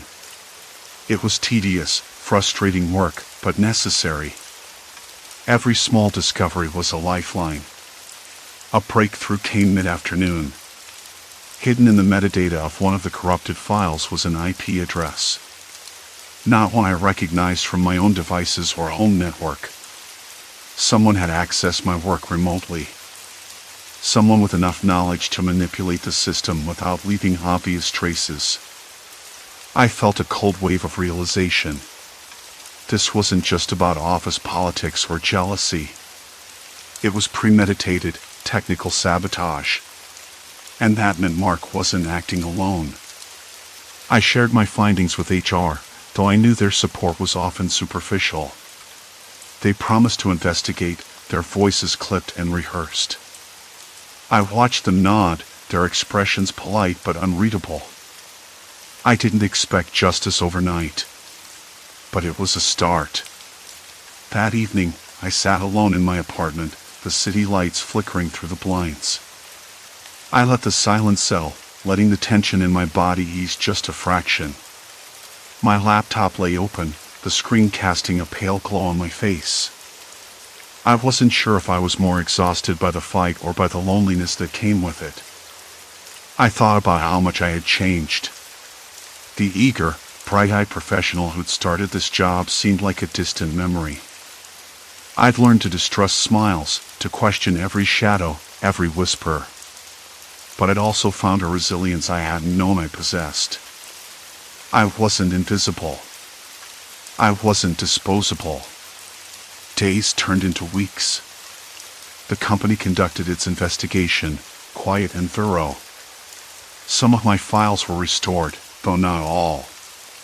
Suspicious accounts were flagged, and a few individuals were quietly moved to other departments. Mark resigned abruptly, citing personal reasons. I never heard from him again. The office slowly returned to a semblance of normal. But I didn't. I was more guarded now, more deliberate with my trust. I took extra precautions, regular backups, encrypted emails, detailed logs of every project move. I even started documenting interactions, conversations, odd moments that didn't sit right. The fear never fully left me. Not the kind that paralyzes, but the kind that sharpens. I learned to listen to the silence in the office, to read the spaces between words. I understood that sometimes, the most dangerous threats aren't the ones that shout but the ones that whisper, that erode from within. One afternoon, as I packed up to leave, I noticed a small note taped to my monitor. Neat handwriting, almost too neat. It read, "Don't forget who you are." No signature, no hint of who left it. I stared at it for a long moment. The words felt like a lifeline tossed across a chasm, or maybe a warning. I wasn't sure which. But I folded the note carefully and slipped it into my bag. Tomorrow was another day. Another chance to reclaim what was mine piece by piece. Outside, the city roared on, indifferent but alive. And so was I. Story 6, Maple Street distorted, unseen time shifts. Rain had stopped just before dawn, leaving the sidewalks slick and shining under the dim glow of street lamps. I zipped up my jacket and set off down my usual route, the one I'd taken for years, past the corner bakery where the smell of fresh bread always made me pause, then along the cracked pavement beside the old library that smelled faintly of mildew and aging paper. The city was just waking up. A distant dog barked, a garbage truck rumbled somewhere to the east, and the faint murmur of traffic hummed like an undercurrent beneath it all. The familiar rhythm soothed me. But as I turned onto Maple Street, something tugged at me. The street looked different. Not drastically, but enough to nudge that pit of unease deeper in my stomach. The streetlights flickered in a pattern I didn't remember. The usual peeling paint on the wooden fence was replaced with fresh, glossy white. A small garden that had been empty for as long as I could recall was now bursting with blooming tulips, bright and out of place for early April. I stopped and looked around, brow furrowing. Had I taken a wrong turn? I checked the map on my phone, but the screen was dim and the app was frozen. When it blinked back to life, the map showed a slightly altered version of the neighborhood, streets curved where they used to be straight, some houses missing, others added. I shook my head, blaming the early morning haze or maybe a glitch in the app. Still, I pressed on, telling myself it was nothing. Further down, I noticed a figure standing outside one of the houses. It was a woman in a pale yellow coat, her posture rigid. She stared straight ahead, unmoving. I recognized her instantly. Not by name, no, that would have been too easy, but by the way she held herself, the tilt of her head, the faint scar above her left eyebrow. It was Claire, a girl I had known back in high school, the one who had disappeared without explanation a few years ago. I blinked, expecting her to turn or say something, but she didn't. She seemed frozen, like a statue caught in a silent moment. I cleared my throat. Claire? The word felt strange, awkward, as if it didn't belong in the air. No response. My heart picked up pace. I wanted to call out again, to ask what she was doing here, but something held me back. The air felt heavier, charged. I glanced around. The street was eerily quiet, the usual hum of morning traffic replaced by a thick, oppressive stillness. No birds chirping, no distant voices. Just the faint tapping of rainwater dripping from the eaves. I took a hesitant step closer, and the woman blinked, or maybe she didn't. It was hard to tell. The moment felt suspended, like the world itself was holding its breath. A sudden rustle from a nearby trash bin startled me. A cat darted out, its fur matted and dirty, and disappeared down an alley. The spell broke, and the woman turned her head slightly, revealing a pale, almost translucent face. My stomach turned. She didn't recognize me. Or maybe she wasn't really there. I forced myself to move on, shaking off the chill crawling up my spine. The rest of the walk felt off-kilter, as if the city was playing tricks on me. I passed my old high school, the walls freshly painted, the playground empty but immaculate. A group of kids crossed the street, but their faces blurred, indistinct, like figures in a fog. By the time I reached the park at the end of the route, my hands were clammy, and my breath came in uneven bursts. The bench where I usually stopped to tie my shoelaces was gone, replaced by a patch of dirt and a newly planted tree. I crouched down and touched the rough bark. It smelled faintly of sap and earth, grounding me for a moment. I pulled out my phone to check the time, 7:32 a.m., and noticed a message from my sister. Call me when you're free. Something weird happened last night. I stared at the screen, a cold knot tightening in my chest. I wanted to reply, but the phone slipped from my fingers, clattering softly on the pavement. When I bent to pick it up, I caught a glimpse of a folded piece of paper wedged beneath a nearby bench. Curiosity overpowered hesitation. The paper was yellowed, edges frayed, and the handwriting was hurried but neat. They aren't gone. They're waiting. Find the truth before the silence swallows you. I blinked, heart hammering. The street around me was still empty, the morning sun struggling to break through low clouds. The city felt alive yet dead at once, a ghost of itself, or maybe a memory. I folded the note carefully, slipping it into my pocket. Something had shifted today. I could feel it in the way the air tasted like copper and dust, and in the way my name seemed to echo in the quiet.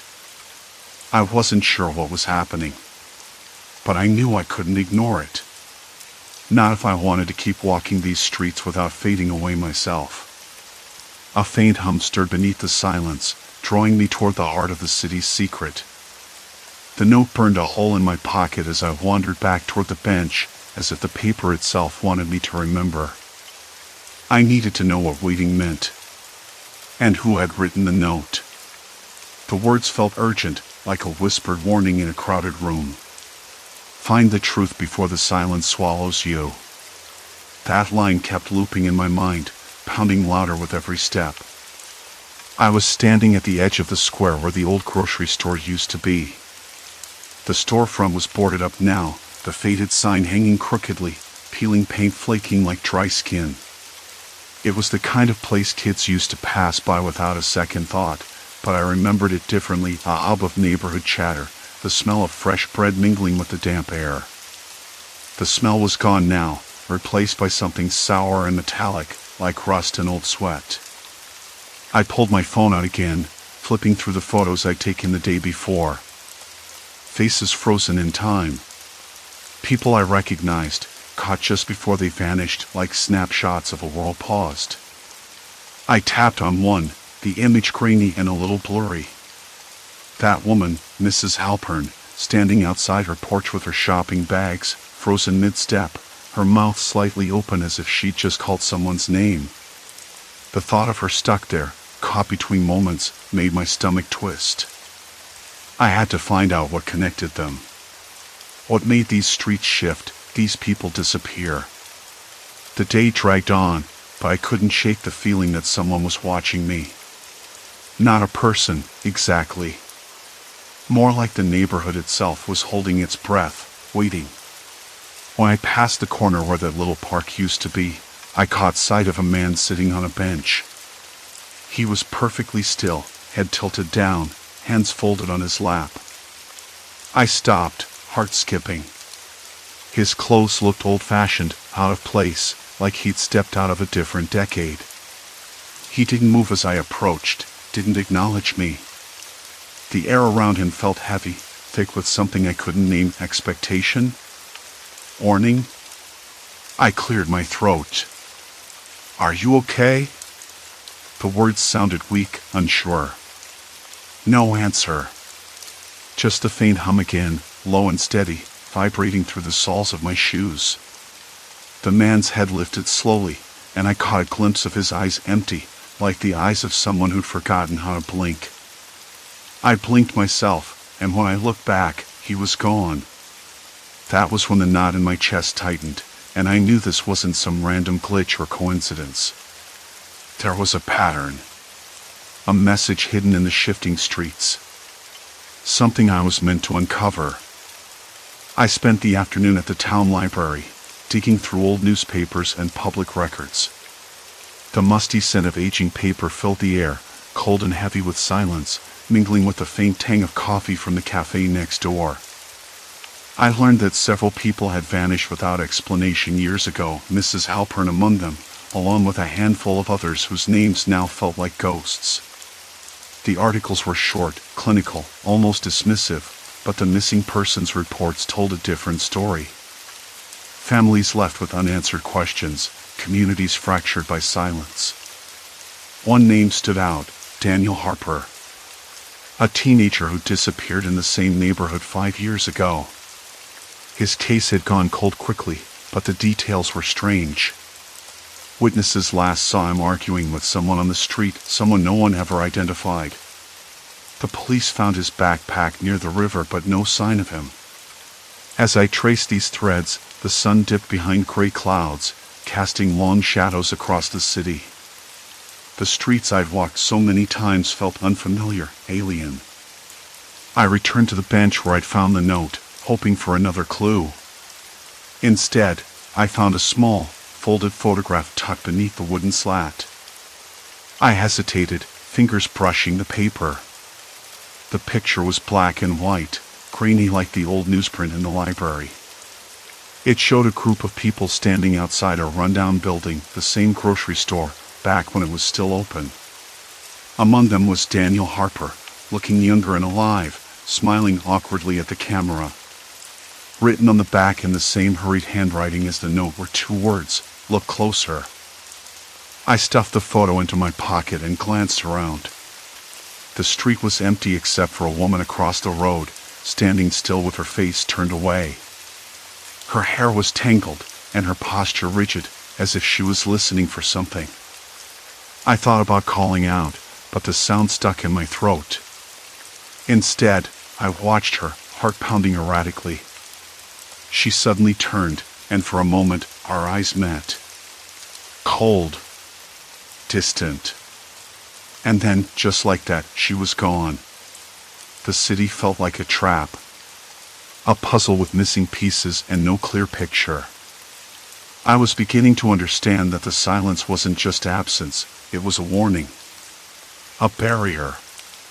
Driving home, the rain started light at first, then heavier, pattering against the windshield in a rhythmic, almost hypnotic pattern. I caught my reflection in the glass, pale and drawn, eyes rimmed with exhaustion. I tasted the bitterness of cold coffee still lingering in my mouth, my hands clammy on the steering wheel.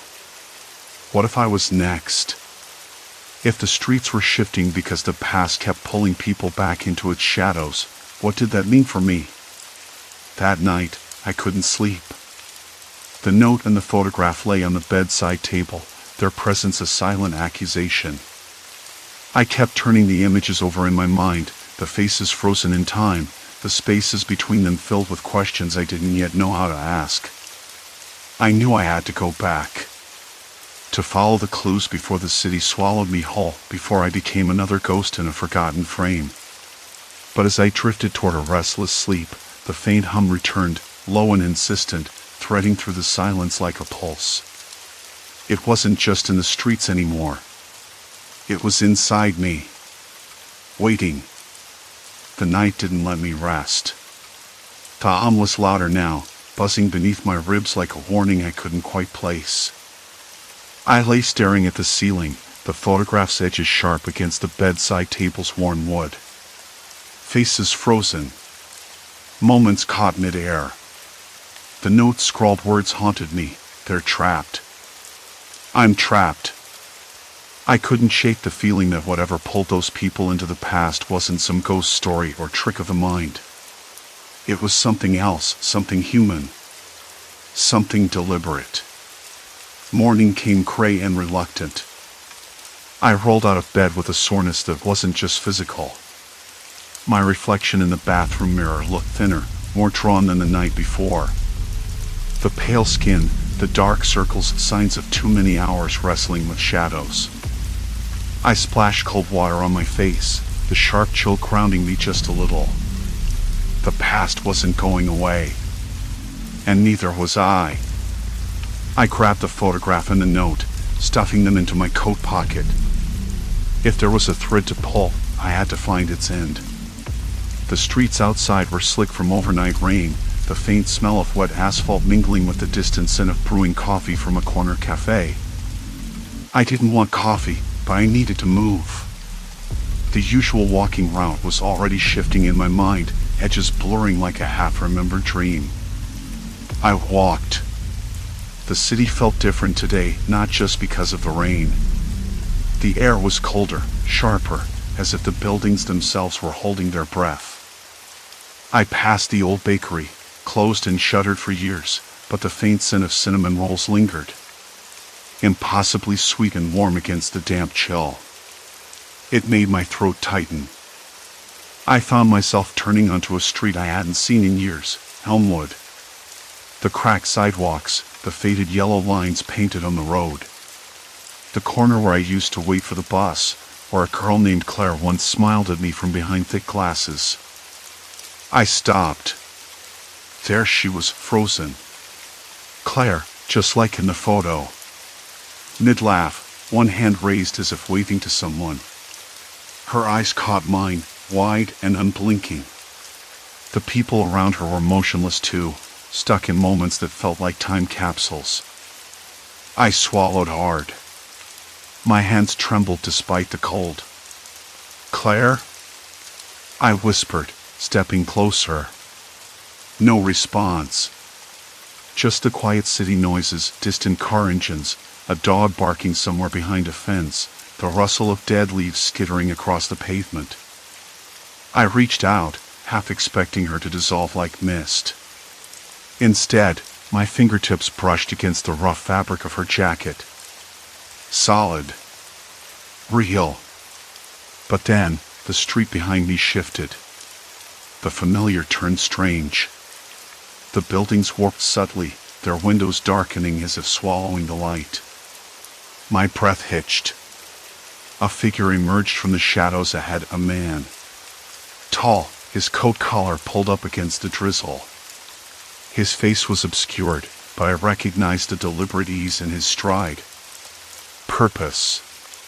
He stopped when he saw me, eyes sharp and calculating beneath a brimmed hat. There was no warmth there. No recognition. Just something cold, assessing. "You shouldn't be here," he said quietly. The words landed like a stone. "Who are you?" I asked, voice firmer than I felt. He glanced back toward the frozen crowd, then at me. "A keeper of sorts. You're meddling in things you don't understand." "People are trapped," I said. "They disappeared. They're here, stuck in time." "Why?" His lips twitched, half a smile, half a sneer. "Because some stories are meant to be left alone. Because the past has consequences." I clenched my fists.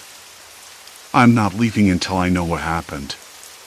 He stepped closer, voice dropping to a whisper that cut through the rain. "Once you cross this line, there's no going back. You're part of it now. The timeline doesn't forgive. You'll lose more than your way." I wanted to argue, to tell him I wasn't afraid, but the weight of his words settled deep. I looked back to where Claire stood, her frozen smile suddenly feeling like a trap. "Why me?" I asked, voice barely audible. "Because you remember. Because you see what others don't." He turned away, fading into the mist rolling in from the river. "The question is, will you survive what you uncover?" I stood alone, the street stretching out before me like a maze with no exit. I reached into my pocket, fingers closing around the note. The paper was damp, the ink smudged but still legible. Find the edges of the story. Find the missing pieces. I realized then that the photograph and the note weren't just clues, they were warnings. And the more I learned, the more I became a part of the puzzle. The streets weren't just shifting. They were closing in. I tried retracing my steps, but the familiar turned foreign. Elmwood dissolved into unfamiliar blocks, the landmarks rearranged like pieces in a puzzle I'd never seen before. Panic prickled at my skin. The city was no longer a place I could navigate with confidence. I was trapped inside a story someone else was writing. And the deadline was now. The rain picked up again, heavier this time, drumming a frantic rhythm on the pavement. The inside me surged, sinking with the storm's pulse. I couldn't ignore it anymore. I had crossed the point of no return. Turning back was impossible. I was already lost. I stood there, drenched, the rain hammering down like a relentless warning. Elmwood's familiar streets had dissolved into something else entirely, a maze that wasn't meant to be solved, at least not easily. I tried retracing my steps, but the alleyways twisted like a coil, the landmarks rearranged in ways that felt like deliberate traps. The dim glow of streetlights flickered above, casting jittery shadows that danced just beyond clear sight. The air was thick with the smell of wet concrete and something else, something metallic and faint, like old rust or dried blood. I swallowed hard, my tongue suddenly dry. I knew what I had to do. I couldn't run. Not now.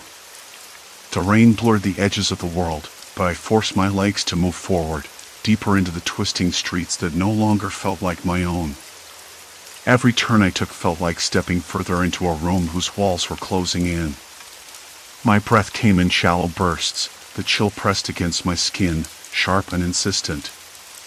There was no warmth here, only cold, the kind that seeps into your bones until you forget what warmth even feels like. The note was still in my fist, crumpled and wet, but I traced the words with my thumb again. Find the edges of the story. Find the missing pieces. I had to believe there was a way out, a way to fix this. I reached a corner where the streetlight sputtered and died, plunging me into near darkness. My eyes adjusted slowly, catching the outline of a figure leaning against the brick wall. I froze. The figure didn't move. Didn't breathe. Didn't blink. It was a man. I recognized him, even if my mind refused to accept it at first. Tom. Or who Tom had been before he disappeared 10 years ago. The same Tom who had vanished without a trace, the subject of whispered rumors and unanswered questions that had haunted this neighborhood. His face was pale and still, eyes fixed on some invisible point ahead. It was as if time had stopped for him right there. I swallowed the lump rising in my throat. Tom? The word barely escaped. No response. Not even a flicker.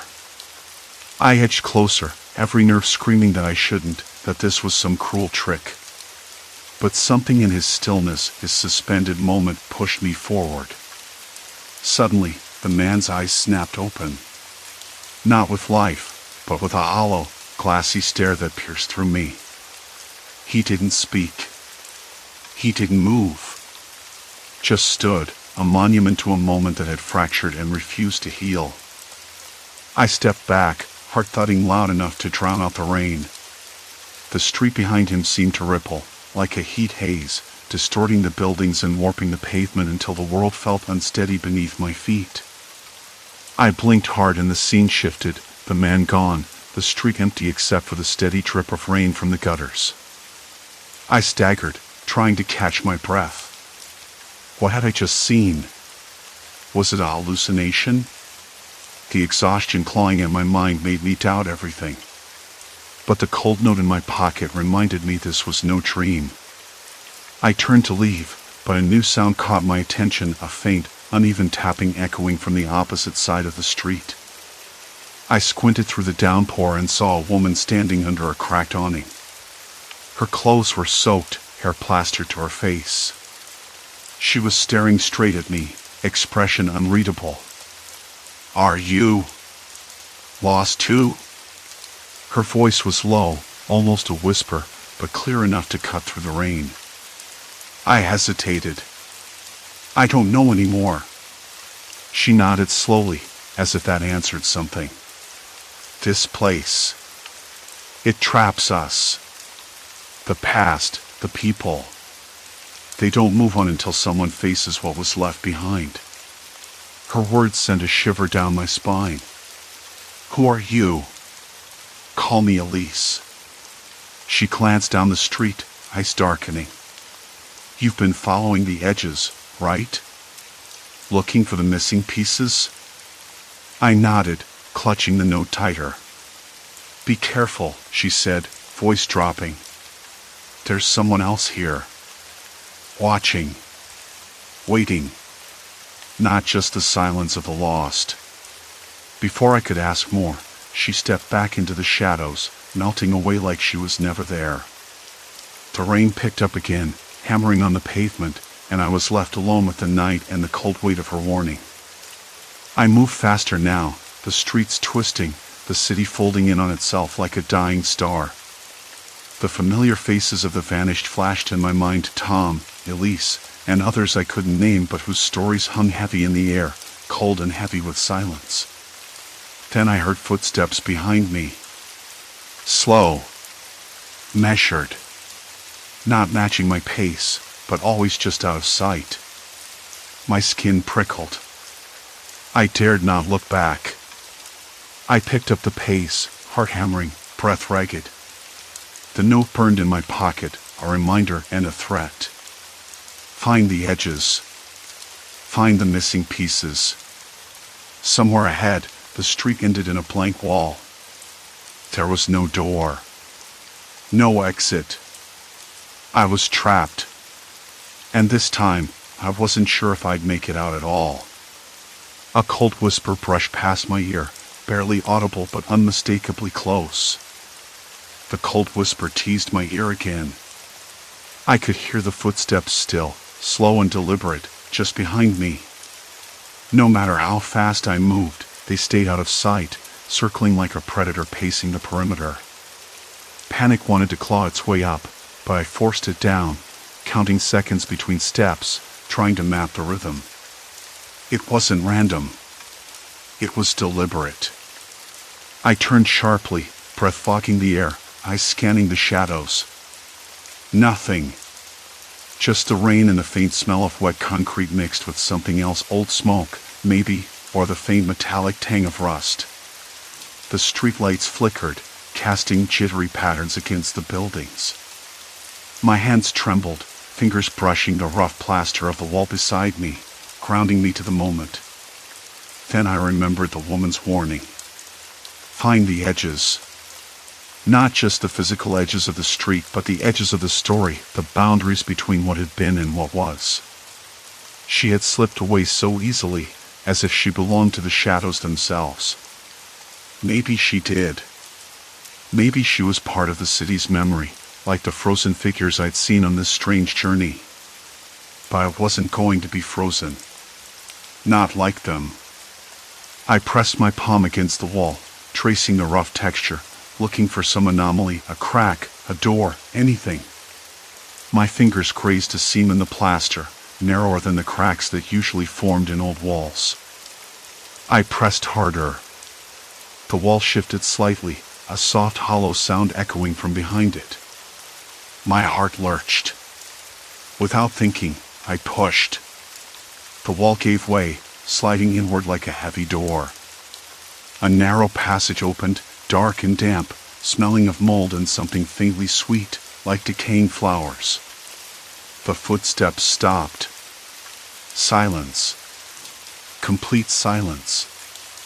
I stepped inside, the cold air wrapping around me like a shroud.